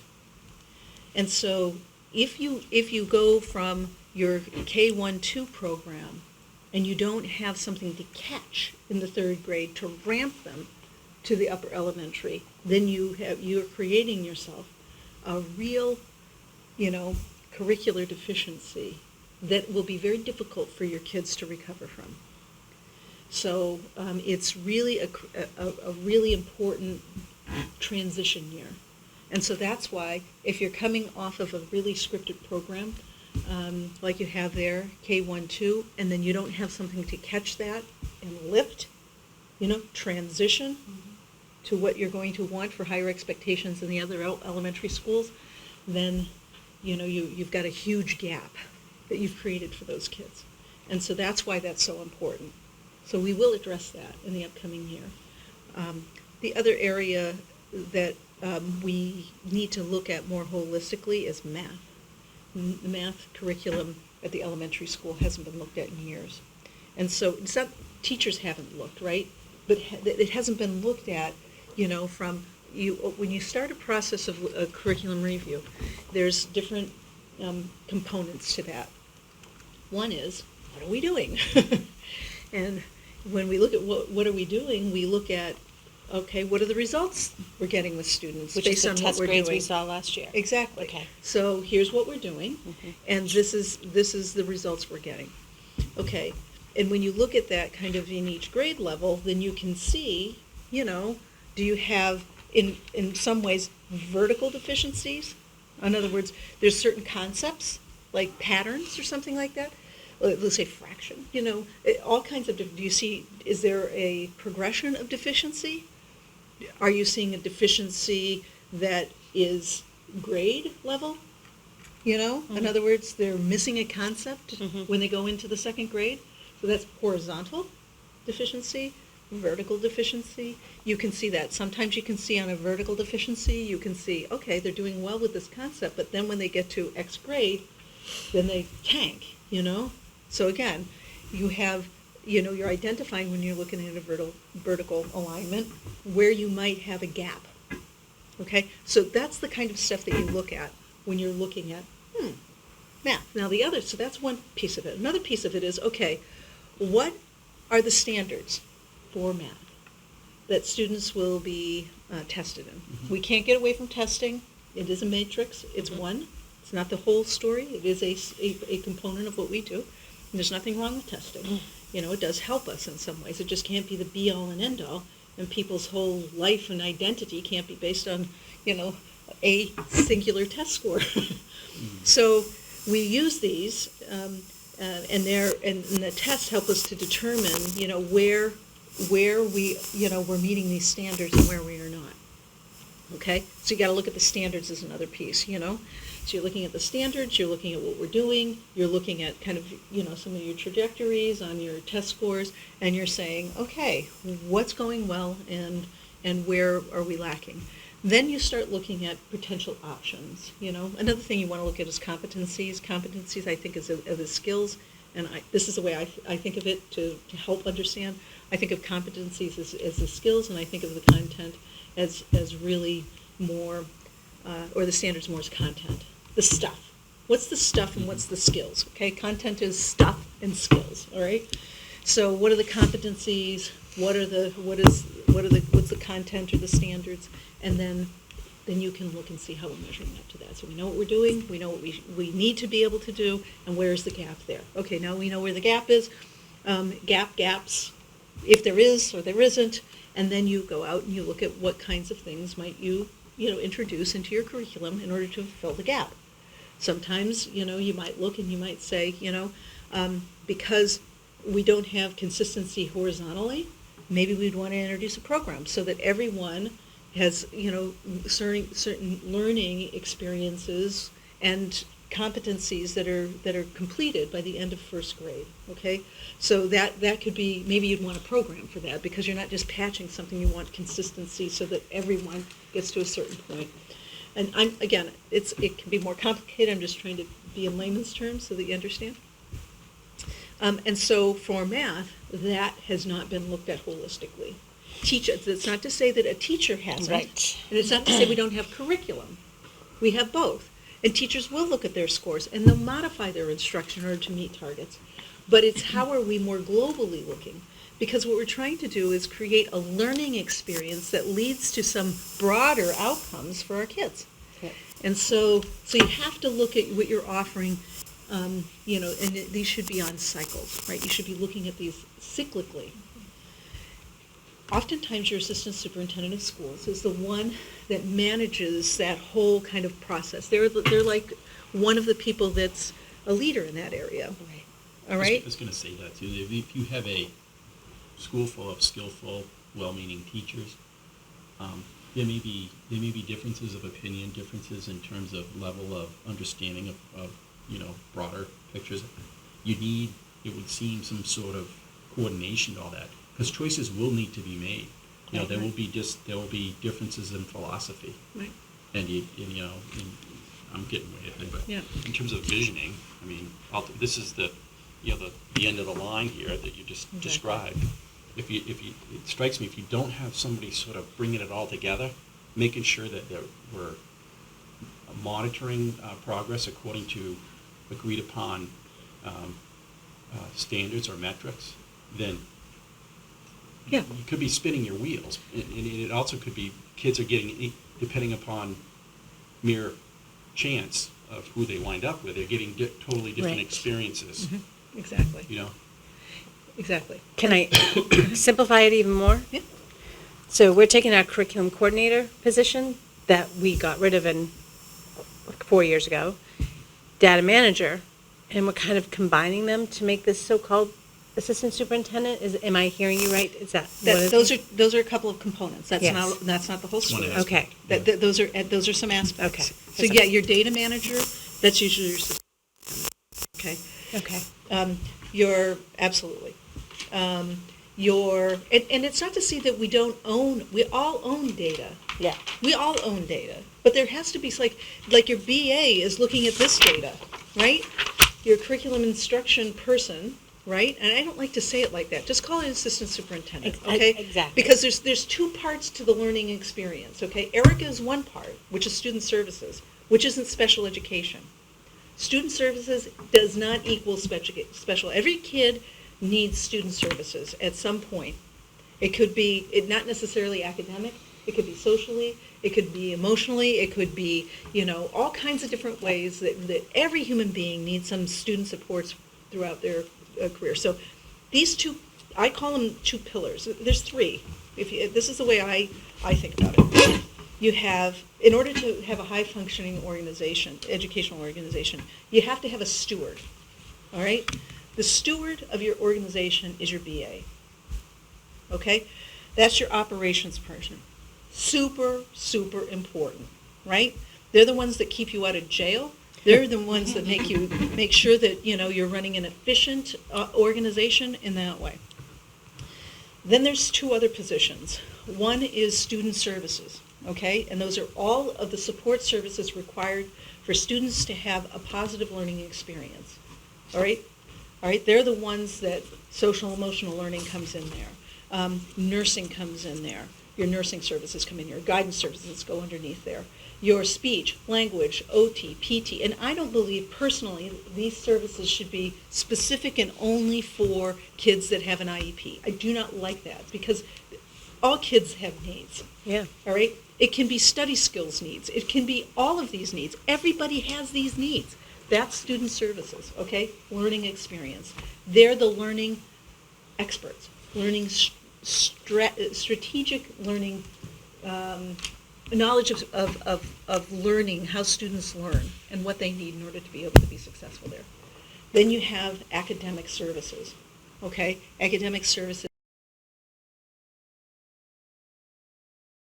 standards and curriculum, okay? And you need these three pillars in order to be a high-performing school district. You cannot be high-performing without those three pieces. So what you have here, and some of this is, dovetailing off of what Meredith's vision was and what she was trying to accomplish. So we have three here. So this is me. This is your BA. This is your student services director. And this is your assistant superintendent. At your building level, okay? This is just, it's not this neat and clean, right? This is, at the high school is Jen, and at the elementary school is Deb. So you have a pillar for academic services. Student services, you have Erica. And underneath her, you have Sarah and Christina. And here you have your BA and you have your principals. And principals have a broad, I'm just saying, but operations are really a function of your principal.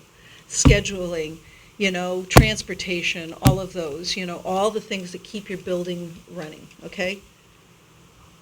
So what you have here is you haven't had anyone here and you haven't had anyone here. Yeah. So it's impossible to do this. And you don't have HR because you're too small. So your folks that kind of lead are missing. And so what you did this year was you've restored your BA. And next year I'm suggesting that we restore your assistant superintendent, because this is where curriculum, instruction, and assessment over here is instruction, and assessment can be over here too, and curriculum in terms of social emotional learning. So you have CIA here, high quality learning experience for kids rests right there. Right. And they can't do this if these things aren't functioning at a high level so they can keep their focus on teaching and learning. If you're spending all your organizational energy over here, which is what we're doing right now, you cannot do this work. Susan, what do you say to somebody who may not be as familiar with the structure, process, or experience, who might say that, we appear to be getting by with this structure? Mm-hmm. Are we getting by? No, we're not. Are we getting by when we don't know what this information means? We can't make informed decisions in a timely way? You were talking about it, but it's not a matter of just making it through the day, but what's a result of this is, I guess, is what we're seeing is that you have people taken away from their what should be their primary tasks. They're filling in and doing other things. It's more reactive model than a proactive one. Exactly. So you can't get to those things you like to get to help really improve programs. You're putting out flyers essentially. Yeah. That's right? what I was just thinking, I like the agree. past 4 years, we've had these fires we're always putting out, and we're still doing it. And with what you're showing us, we have the ability not to have to worry about that if we put the right people in place. Right. And I think it's this idea that the general public, maybe it's a lack of understanding, that they think administrators prevent you from putting your money into your core resources. What the administration does is enable those teachers in those classrooms to focus on what they should be doing. If you don't do that, if you don't have somebody to order supplies and materials so that they have what they think about a surgeon, right? Does a surgeon have have to worry about any of the other things, or do they go in and they actually keep their focus on addressing the needs of the patient? Right now, nobody can address the needs of the patients because everybody's trying to do all of these other things, because there's fundamental portions of what you would need in your organization. There's fundamental positions that are missing. And so without that, who's doing all of these things? A good part of HR falls under this person. Yeah. The liability and our exposure to liability is great. You want to minimize that, and you want to have things, like I said, operating at a very high level, so that again, the principal can get information in a timely fashion to be able to make informed decisions in the moment, so that when the teachers say, I have a student need, or somebody over here says, I have a need, they have the ability to make these changes. Yeah. Whether it's a change in scheduling, whether it's a change in bus stops, whether it's a change, because the kids aren't getting here, so they can't be learning if the kids are late to school every day. Do you see what I'm saying? So from that same perspective of someone who may not be, involved in this on a day-to-day, it's not as easy to say as that, this is costing us more. Couldn't the argument be made that by putting folks in the right positions, you can actually save money over time? That's probably a secondary. Well, it's an important consideration, but more primary is the experience that students get as a result of all of this. So it's just, if somebody may look at it on its face and say, hey, you're adding a position, you're increasing the budget, but are you really? If you're heading off some of the problems, whether they be, programmatic in the critical third year, right? And over time, if you're having to expend additional resources to catch up students, or, that could have been addressed more effectively at that stage versus, Right. Down the road when it's more difficult. And That's just one example. Exactly. Or burnout of people. Right. Yes. And turnover. Yes, 20%, yeah. And can I just ask one Yeah. more? Yeah. I'm always cautious of a normative approach, but is it typical for districts of our size to have that structure that you're? Yes. I don't know of any school district. This is this pretty standard model of administration for a school district. Right. And when you eliminate these, because the other part of it is that there is a piece of administrivia, right?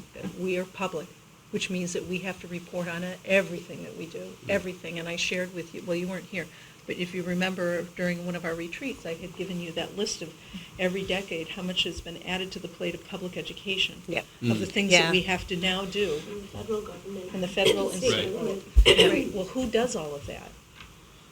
And who makes sure, and who's responsible for all the reporting? That's your SAU.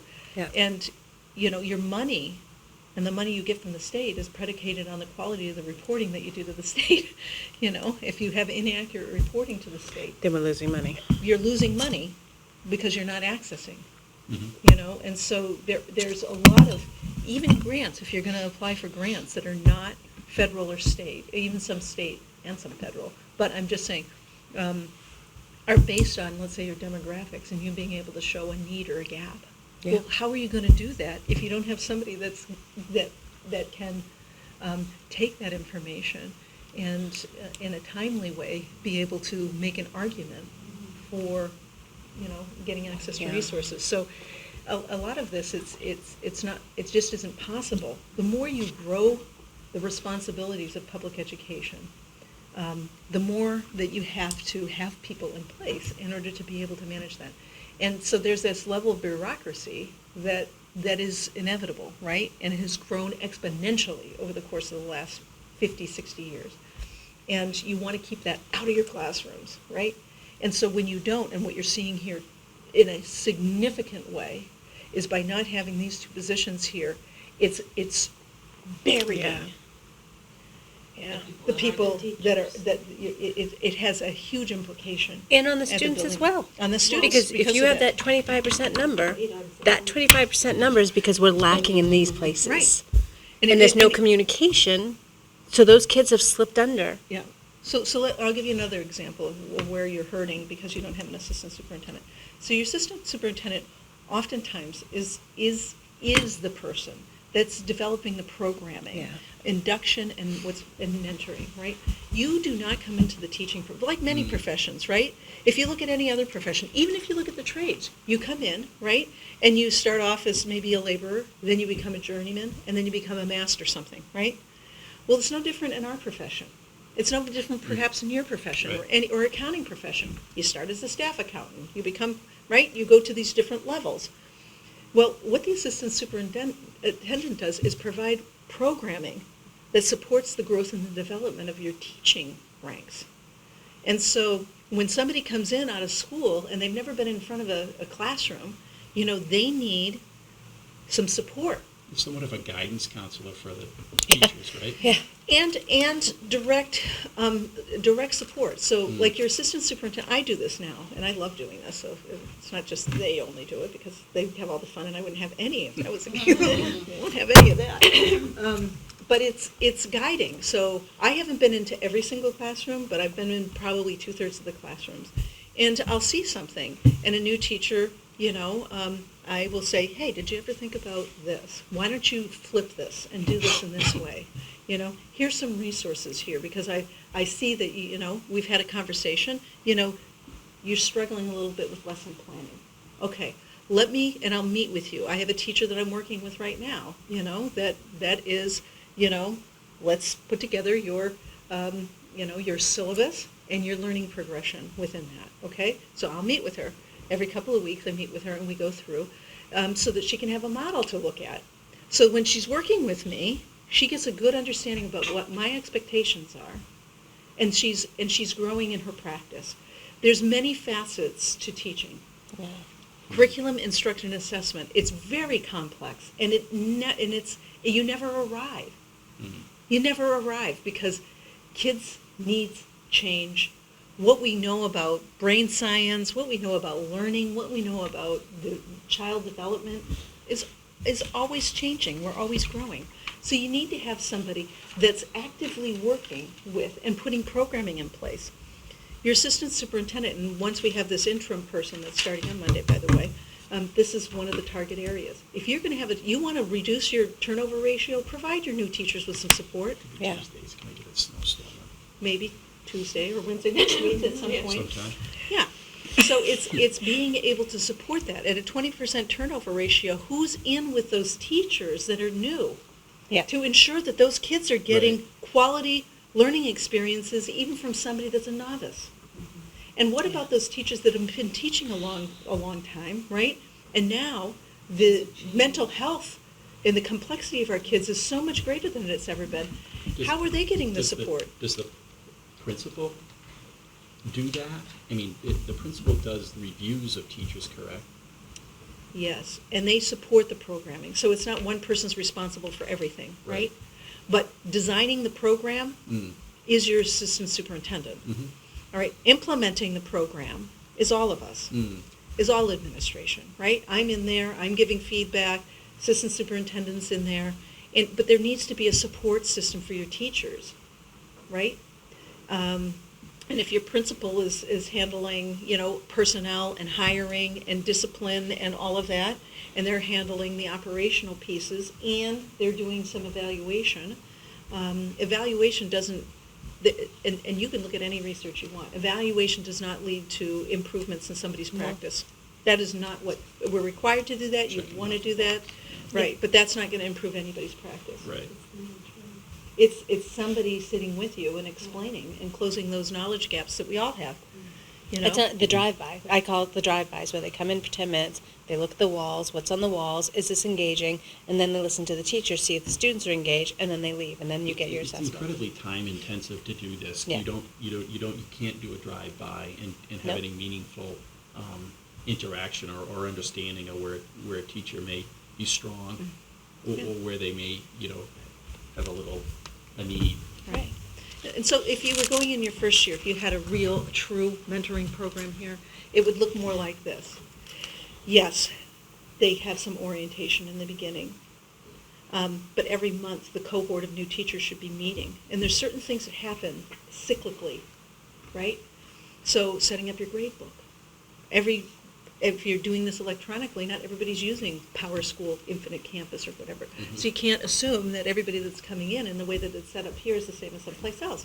So at the beginning of the year, you're helping them do that. How do you do certain things like take attendance? Now, you don't want to be wasting teacher time, right? Ugh. Or your whole, organization to do this. You want to have somebody that's going to be on a monthly basis with targeted topics, reviewing that with them. During the course of that month, that assistant superintendent, I would hope, would be in every single new teacher's classroom at least once, giving them some support. Yeah. If that teacher needs some support because they're having a struggle, somebody to call and say, look, can you do it to the teacher next door? Of course you can. Of course you can, if they have the time.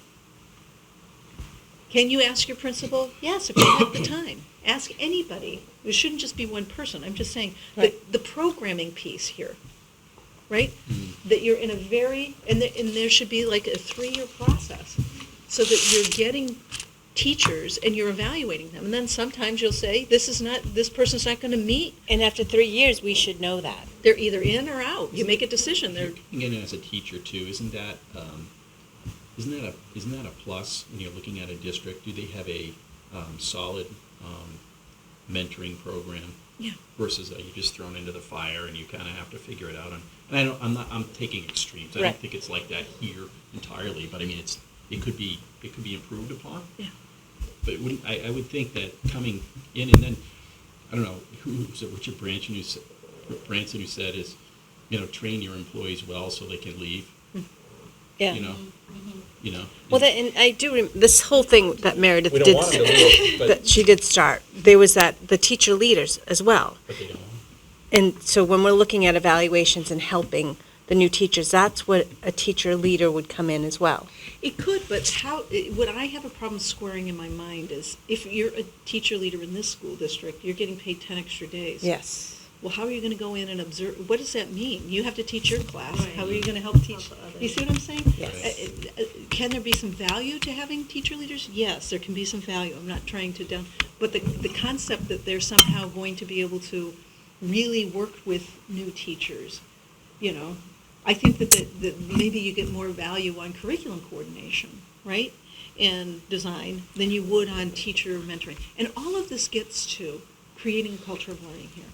In what ways? We don't have a 20% turnover ratio because of money. If you have a healthy, vibrant, exciting, inspiring culture for your teachers here, they'll stay. And I'm not saying you shouldn't pay them enough money to have food, clothing, and shelter and a vacation or something. You know what I'm saying? I'm not saying that it's one or the other. It's and both. But I can tell you that you can pay people a lot of money, and if you don't have a healthy culture, they're not going to stay. Yep.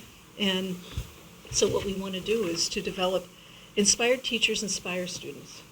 And that would be the assistant superintendent's job. Well, a lot of these support programs for teachers are coming out of that pillar.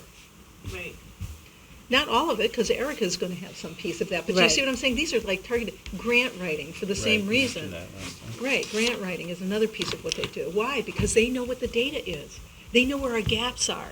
When there's an opportunity out there, they can say, oh, I can write that grant really quickly because I know we have this gap, and I have the data to support it, and I can make the argument. You see what I'm saying? Yeah. I have a question. So we used to have an assistant superintendent. You did. We had a Okay. curriculum coordinator, assistant superintendent for 11 years. So we did, and then we didn't, and I don't know why exactly. It sounded like there was a different vision for the structure.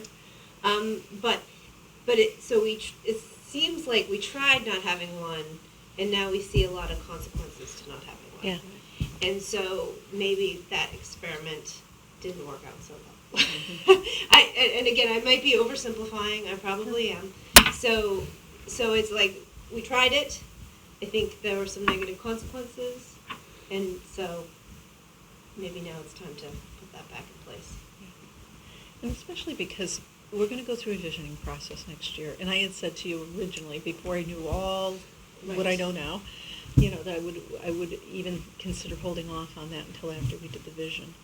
But it seems very essential to me because because there isn't the programming in place.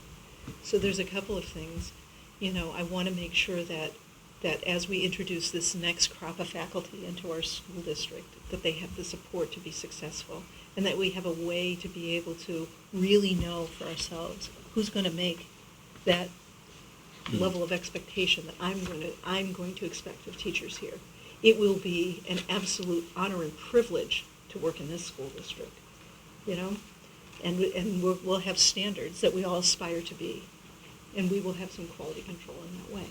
But you can't really fault people if you're not providing them with the support to be Right. successful. You can't. And who suffers?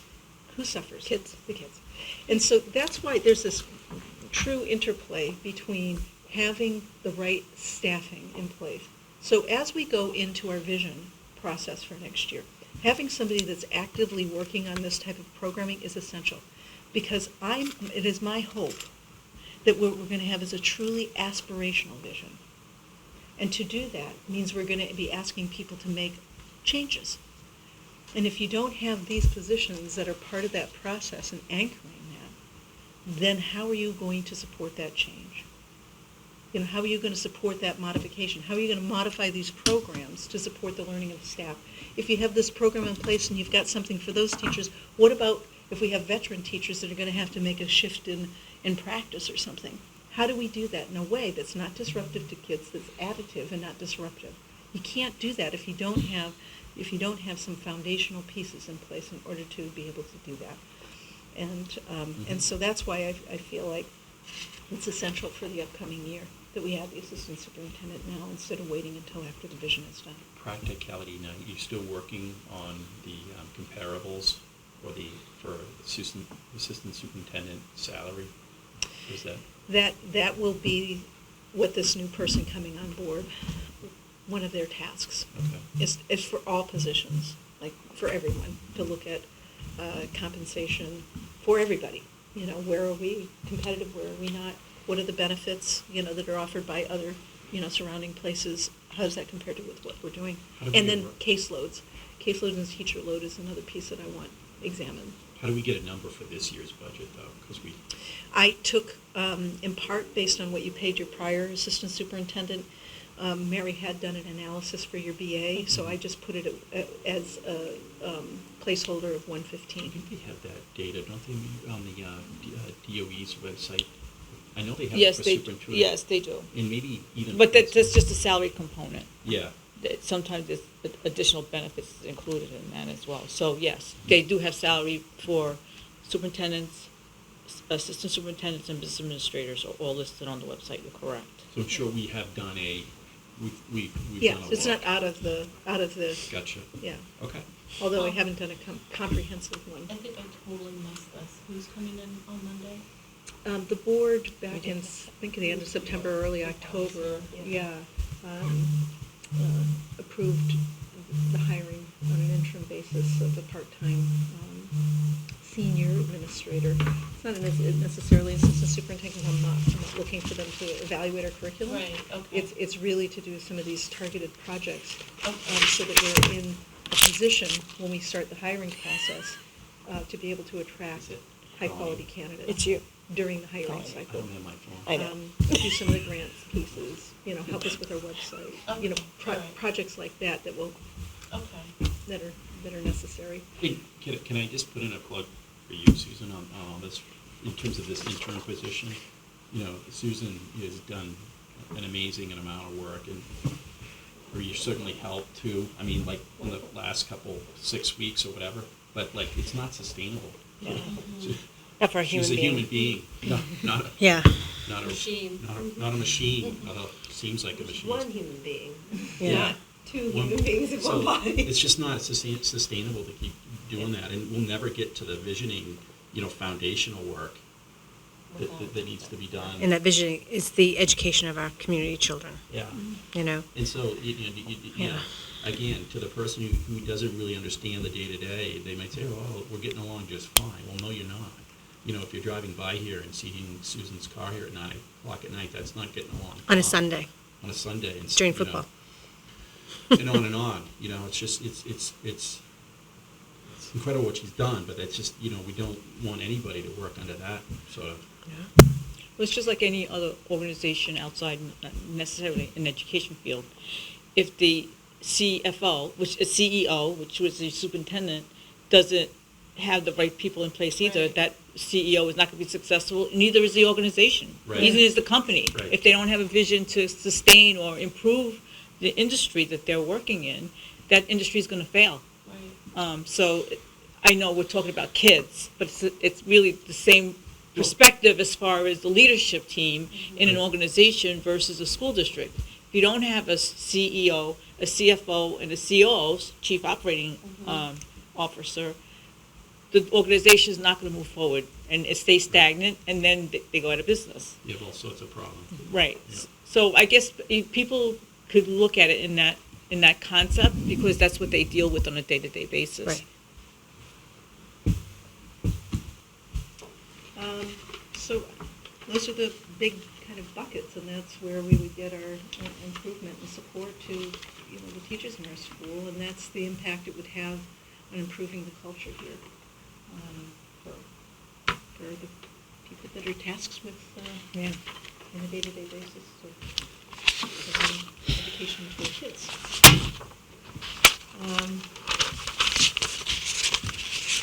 So those are the new positions. So again, 1.75 on the custodial, which will have, a significant impact because the part-time piece is being added. The assistant superintendent, all in making the assumption that they would take them. Oh, who's this? If they do, the cost of that, if you want to write this number down, is 154, 436. So which Full-time year-round, assistant super with benefits, 154, 436. And that's not listed on the website. You won't see that number on the website. You only see the salary portion on the website. Right. So people don't get confused. They hear that 154, that's not what you're going to see on the website. Just like a teacher doesn't make 70,000. Right. Right. Or a para doesn't make, we had this conversation the other day, if a para comes in and they take a family plan, that costs the district $30,000. So if your salary in wage only comes to $28,000, it doesn't mean the compensation package is any less, right? Right. It just means that they chose the family plan, and we're Right. paying a lot more money for that than if somebody just takes a single plan or 1+1, I don't know. Do we do 1+1 here? Is it just family and single? Well, it depends on the group. Okay, Each group is different. yeah. Then there's that. Okay, so then a few other things I as I was kind of going through that I thought I would mention too. We have in the central office, one of the difficulties last summer was that the superintendent's office is not staffed in the summertime. The business side is staffed full-time year-round, but the two positions that are in the superintendent's office for support staff have not been. They were reduced, and I don't know when, but so that in the summertime, oftentimes I would be the only one there. When the public would come in and, have to come out of my office and greet them and answer questions and all of that. So I'd like to restore those two positions so they can take time off too, take their vacation time, but not Right. have nobody here. And so this proposal restores the two secretarial positions there to full-time year-round. Obviously, they still get their vacation time, but in addition, right now they're getting, in addition to vacation time, they're getting 4 weeks off in the summer. And it just, you can't run the office, Right. with that kind of a setup. So one would be there for 4 weeks and the other one would come in for those 4 weeks? Like you Well, could it's not a 4-week thing. It's because they've been here a long time, they get 4 weeks vacation. Okay. So that if they get 4 weeks off plus 4 weeks vacation, I'm not Okay. doing that. I'm just, for example. Right. Maybe it's 3 weeks and 3 weeks or something, but I'm just saying if they're getting both, then there's a lot of out time here where the office isn't being They're covered. gone And in the 60%. summer. They could take a week, a different week during the school year type of thing. Yeah, they could they'd just be year-round like me. Yeah. Right, And then when right. I'm taking a vacation, I'm taking it, but they have a reduced work year and they get vacation right now. Right. So it's like a both thing, and there were times in the summertime where, we just didn't have coverage. And, No. Well, so- the other component to that is, the SAU office needs to be open all year long, because the reporting continues. Just Right. because school ends, and the kids are out, now we gotta close the year, and it happens in all the concepts here at the central office. You close the year, you're starting to, you gotta start the contracts and get geared up for the coming year, and then we're getting geared up to budget for the following year. So you're really working in 3 years, and it's happening with everybody in this office. Right. Yeah. So it's very difficult when not everybody in this office is working Well, all and then year. you have a superintendent that actually does take vacations. You'd like- I mean, obviously, that's happened the last 2 years, so, again, I don't think I understood you're saying that there were, but regardless. Yeah. Moving forward, you would like to have it staffed, and would I like to have understand it the staffed. reasoning for Yeah, that. I would like to have it, I think the public deserves to have somebody that's there. And the board, we met all summer long, and, Yeah. it was, and Penny's been fabulous. This is not, there were gaps, I'm just saying there was gaps, and to Right. try to lift an open school, working around everybody's schedule was just really super stressful. And, it shouldn't, we shouldn't have to work as hard as to get basic things done. And it's not a reflection, very, very happy with the people that are there. They're No, super absolutely. amazing, hardworking women. This is not a reflection. Well, of and it's just- also because your staff at the high school and elementary school, your vice principals aren't there during the summer. Well, one at the high school is now, so Jen DeStefano's position was made year-round. Right, So we could that's right. add the summer school program Okay. next year. That's right. She'll be the principal of the summer school. And so we did add that. But there's a year-round person at the two buildings. Which is the you know, principal. Principal's office, right? And so, it'd be good to have a face to answer the phones every day, from 7 in the morning, or 7:30 in the morning till 4:30 in the afternoon, just like they do, like every business does. You can expect to get a human being, for the Right. most part. Not that you'll never have a gap, but it was really, really stressful. So the other part of that I want to mention too is that, so the two people are the Director of Student Services, admin assistant, and the executive assistant, mine. The admin assistant to the Student Services Director is going to be retiring this summer. And so we need to replace her. And when you do that for some of these positions, that there's nobody else in the entire school district that does what they do, you Right. need to budget in transition. Right. So there's $15,000 added to that line this year to support that transition. So there's reporting that happens at different times throughout the year, and somebody coming in. We're not going to get somebody that's going to come in with experience. We're going to get somebody that has skills, Right. and they're going to have to be Transition. trained. Okay? And so this will allow us for a smooth transition. Now, this is the position, too, that does all the billing for Medicaid. Right. And all of that. So, again, nobody else in the district does that, just this Mm. one person. Oh, Yeah. So, I mean, think about that knowledge. Yeah. Again, she's the Tom Trains all the Pavlidis. parents how to do it. Right, like she trains people. And Right. so when we She goes- lose that, if we don't have that Right. transition, Yeah. we're not gonna have a master schedule again. No, she's. No, yeah. but you get what I'm Yes, saying? Like, yes, she's the Tom. She organizationally. knows so much, which she probably doesn't Right. have to think about what she knows. Exactly. It's ingrained, so she has to have the time to train that person. Exactly. She's been doing Got it, it. I don't know how many years, but a long time. time. Long I time. don't know, 15 or 20. She's been doing it a long, Yeah, long she time. has. So she can do this stuff like that. She's super smart, very personable, love her dearly. Yeah. Huge loss. But she's willing to stay part-time to help train somebody up, Perfect. because she also, as a member of the community, does not want to see any loss of services or have us lose a stride. So I just wanted to mention that there's $15,000 in there for that transition Okay. over the course of next year, which is not a position, so to speak, and I didn't know but I wanted to mention that to you. No, I think it's And- really important that you mentioned Yeah, that. thank you for, yeah.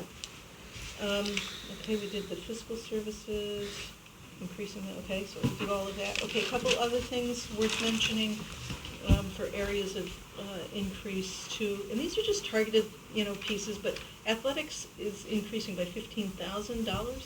And that could be a combination of, you know, I guess there's a little step, there's different steps for coaches, and then, you know, some transportation costs and things like that. I just want to mention that athletic increased by 15,000. Well, their stipend, we just increased. I mean, our coaches were really ill-paid. A lot of them have changed. Yeah. Yeah. Over the years, the stipend amount. Yeah. But that's all in, that's not just for Right. that, I'm just saying transportation increases a little bit, and Yes. a little increases here and there, it was about 15,000. The other thing worthy of note is that they've changed the way, so if I explain it right, Jen's actually our expert in this area, that the Seacoast technology, Yes, SST. that's right. SST, is doing their billing Right. now. And so Marie took the information we got from SST that Jen dropped off, and we also looked at our student, remember, we have a slight student population increase of 22 students overall at the high school. And so we figured we took percentages of how many kids are going to SST, and we applied that, blah, blah, blah. So the impact on the budget is just about $33,000. So the tuition for Seacoast increased about 33,000. And this is a blended guesstimate. approach now versus actual. Yes. Yeah. Right? Yep. Yes, I think before it was like 2,200 for regular student and 3,100, I think, for, and now, and now, Added on top of it. yes, and now it's just one.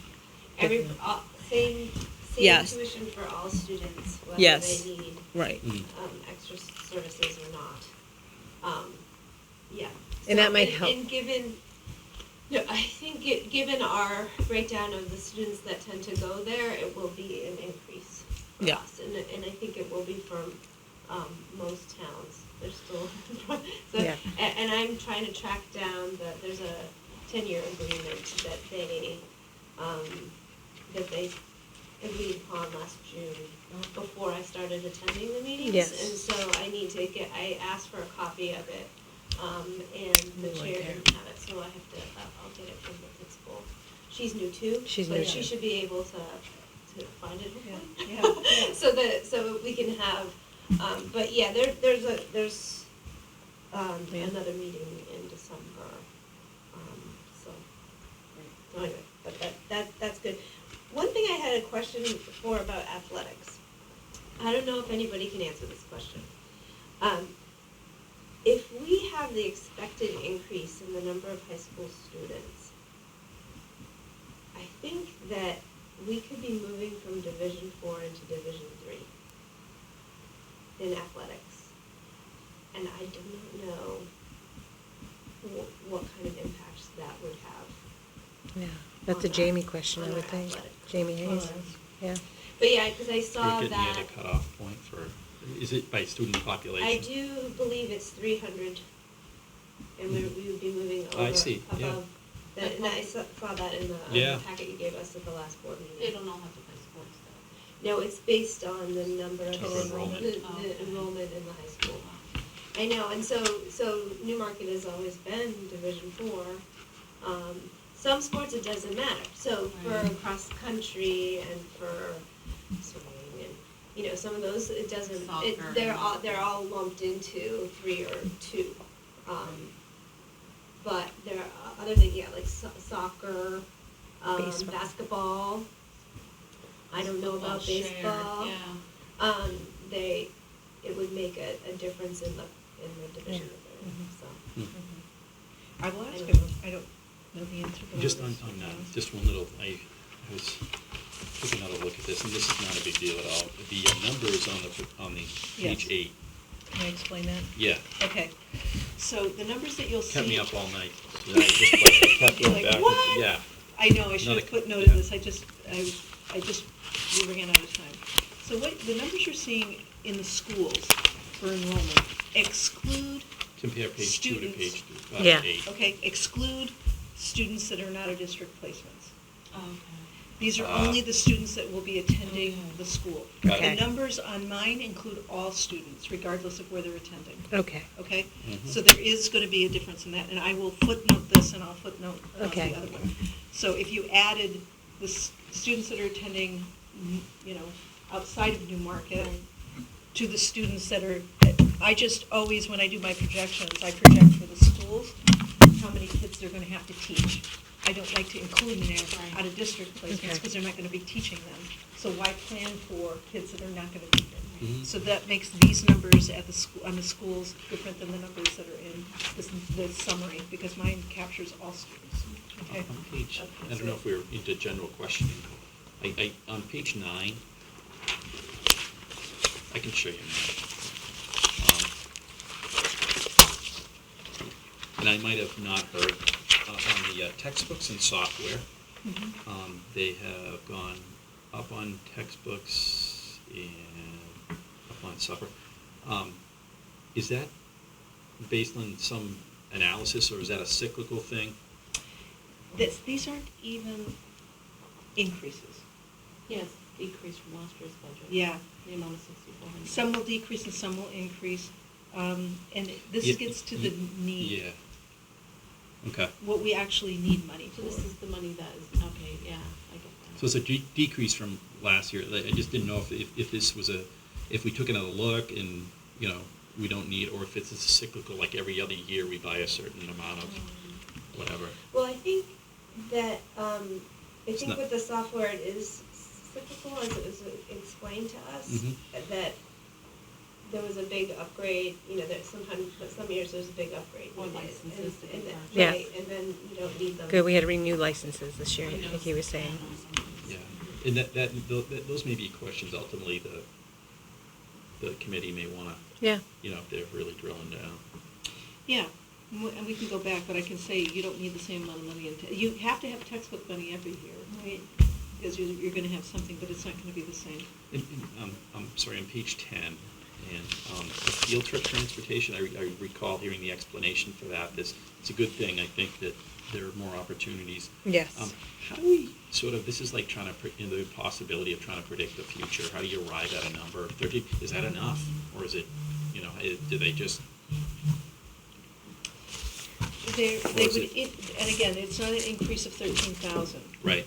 Okay, that's what the amount is that was Yeah. requested. So that doesn't, some of these are an increase, let's say an increase or a decrease. Others Right. are really talking, so it's not like kind of a consistent way of thinking about it. The But, parent costs could change too, though. right, in this case, field trip transportation, think of it, I like to say it's more like enrichment. I would call it more like enrichment. So that kids, if you're doing, in the example that was given. Cara. Taylor needs car keys. I'll get, if you have the keys, I'll give it to him. Sorry. Thank you. Children. So how's that determined?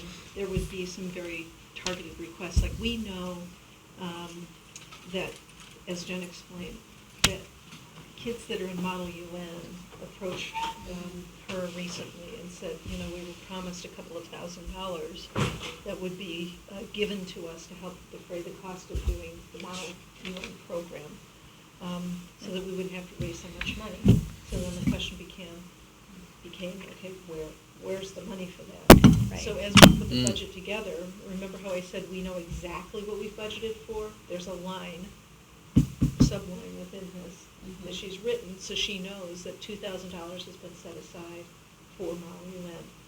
X amount of money has been set aside for science field trips, we'll say. X amount of money, so that when Ms. Albright wants to take the kids down to the art museum to see the display of the science museum, Yeah, to see world bodies. the bodies, Oh, right, right, right.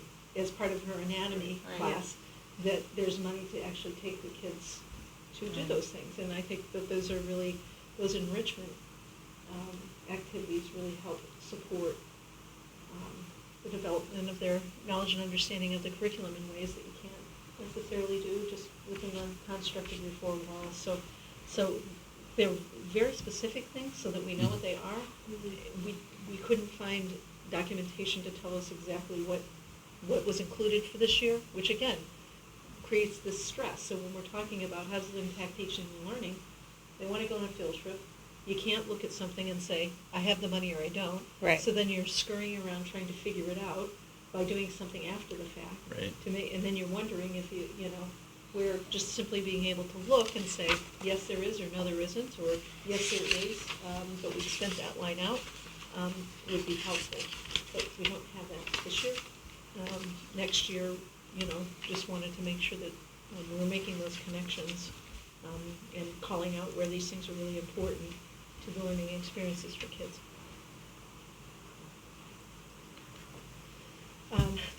There's a couple of other items I didn't mention that I do want to come back to mentioning, and that's that for transportation, there's an increase for regular ed transportation of about 46 all in. This is the monitors on the buses as well as the transportation costs.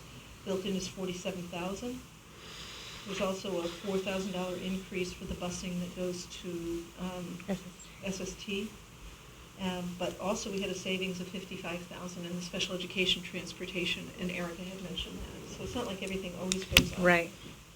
Just wanted to point out, another area we had a decrease is in tech, total all in on the operations side, a decrease of $13,729. And What was that for, I'm sorry? Technology Oh, okay. services, so although some lines for technology went up, for things like some of our subscriptions and, some of the new equipment has maintenance contracts, also, we don't need as much carrying forward in terms of buying new equipment, so those lines were reduced. The big item that we have in there that, would change every year, we'll say, this year we'd like to buy a core switch for the elementary school. Those are about $35,000. It's really big money, but next year it'll be something else that has to be replaced like that. So that's the only big item. And, of course, the money in the technology budget includes those one-to-one Chromebooks and things for kids, so I would consider those more recurring. Mm-hmm. You have those year in, year out. That's not going to change. The price might go up and down. But overall, we decreased the total technology budget by $13,729. And then I do also want to one more time give a plug for adding the summer school for $9,000 Yes. at the junior, senior high school. Again, when we're not having kids matriculate through their freshman year, you should have a credit recovery program that's staffed by your faculty.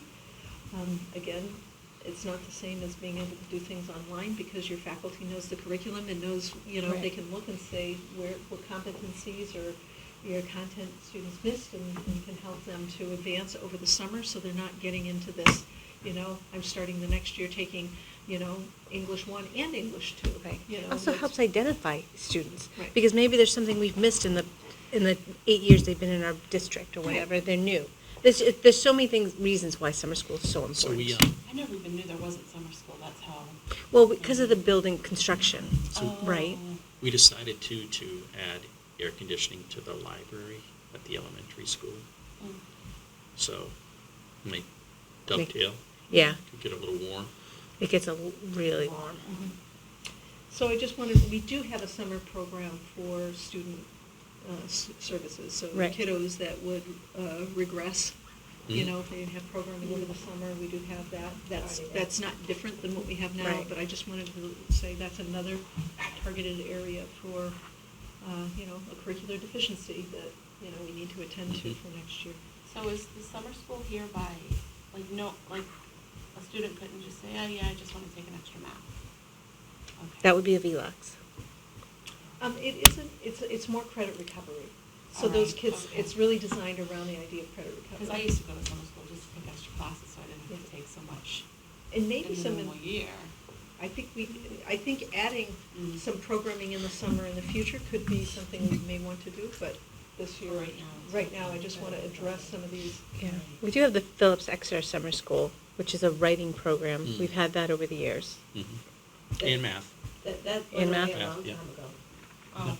Really? Mm, What do you mean long time? 2 years ago. 3 So- years? 3. My kid had it for 1 year, and Yeah. then for the next possible year, it went away. Huh. Yeah, it's no longer Phillips Exeter. It's our own program, isn't it? Something, There's no there's program. no program. That was a 7th and 8th grade. Okay. program that I do believe does not. And what year is she? She's a sophomore. So she did it. Okay, I have two more that I didn't mention. We've increased the legal line by 15,000, given the pace that Mr. Clay has been requesting information. We did that based on our trends. Okay. So,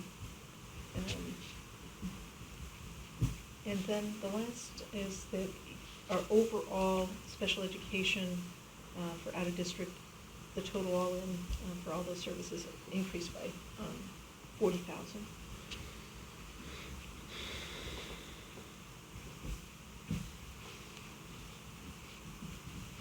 So those are and everything else besides these specific things are going to those contractual obligations for teachers. And basically, out of staff. district is almost a contractual. It is. Because we are required to give every Yes. community student an education. Yeah, so those increases, to your point, would be included in that default Yeah. budget, right? You know, all the other increases, and I will type this up for you so that you have this. I just didn't have time. Right. We were up at 6 doing this stuff last night.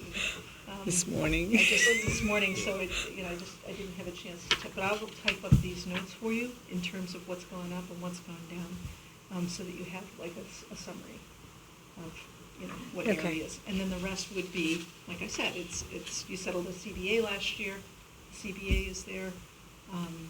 There is, money built in for, not built in for the paras, there's a little bit of money built in for salary increases for the folks not in CBA. In your CBAs, there is a little bit of money here, to give those other folks raises as well. What does CBA stand for? Collective bargaining agreement, like the teacher contract. But admin, like principals aren't part of that. Everybody else is Secretaries are not. Custodians are not. Secretaries, custodians, SAU. So it's kind of your operations and leadership. And one of the things we did last year to help pass the teachers' new CBA, we gave administration a 1% raise, which, as you can imagine, was well received. Well, and with the change in the health insurance, people Yeah. lost money. So when you gave them a 1% and changed the health insurance. It was explained it's differently just- to us, but yeah, They, Right. there was a loss. So the Yes. teachers, when you settled that, they got the same change in health insurance, but they got more money than. The recommendation was otherwise, we Yes. chose to give less, so to be Yeah. fair. So anyways, like you have in the past, there is a little bit of money in there for those few folks that are not really covered. And that's all I've got for you today. Is there anything, I can certainly type these up. Is there anything in particular you would, and I can update this here, we can add in, Yeah. some financial information. Have you, For does Tuesdays. budget have this yet? No. No, so you're gonna do all this and give it to budget? Yes, well, I Okay. didn't have any financial piece. Yes. We've been working on it nonstop. Budget can Yes. done in about 10 minutes. If I No. go home. So I don't know how you feel about it, if this is a proposal you're comfortable bringing forward, if you want me to, if there's any work you want me to do between now I feel and like our I can next meeting. explain a lot of this, but the more we talk about it, the better. The more, because people aren't always gonna watch us, so the more we're talking about it, the better. So however you wanna do it. I mean, I can certainly update this, and I can update this. If you have specific questions, again, some of this we can modify a little bit, and we can have the principals just talk about targeted changes as opposed to how much they're requesting for things. If you think that would be more beneficial, I can have them do that on Monday. Definitely, on the assistant superintendent, like lay that out with examples. I think that's the, I can do a little org chart, Yeah, like I yes, I drew was up looking- here. I was Yeah, gonna ask that. well, I was wondering on that front, and I don't know if this time for it, Permits. but a job description, Oh, that would make, that might help. akin to the ones you've done. Yep, And I think like people in our place, Oh, I think it'll help. Yeah. It will to definitely fully- help. because people like, where Mike and I, where our kids are sitting, we can see the difference without that curriculum / assistant superintendent. yeah, it was- You can definitely see the Yeah, I harm mean, I in it. haven't hit that, That- because mine aren't in high school yet. It's not even, you haven't seen it because you don't know any I different. know, right. So I've My seen the kids- difference. Yes, I'll pick 4 of them, right. So we're gonna convene again on Tuesday. We're scheduled now for 3:30, right? Yeah. And then, with the idea of getting the proposed budget to the budget committee the following day. And then, I think a week from then, I don't know the exact date, the school board and superintendent are going to give a presentation to I wonder if does it make sense to have, and I don't know, I can't recall if we have in the past, the folks, as you said, Susan, like the principals and the special services going to be there to answer questions. That's If what they're your able, preference I don't know, the superintendent's done it in Monday the years 9th, past. Monday the 9th of December. I don't Is recall. that, I have that as budget, the budget. What day, Yeah, what day do we they have meet it? on Mondays, so that may be, it's like a week after, or little less than Week that. from Monday. Yeah, that we Yeah. give them our budget and that we sit down with them. Typically, all the school board members are there in Yeah. the audience, as Okay. well to, need be answer any questions. Do you meet here or downstairs? Usually downstairs. Yeah. Okay, And what day is that on? I Monday believe the it's the 9th. 9th. You'd be there anyways, right, for the? Yeah, Yeah. just amazing what I'm lacking in Do you want my. to do the presentation? Just teasing. The format is not, is a September. bit different than what's been presented in years past, because I think all the granular detail was there, right, Elizabeth? Like Mhm. all the, Well, yeah, I think Dan's expecting a big binder.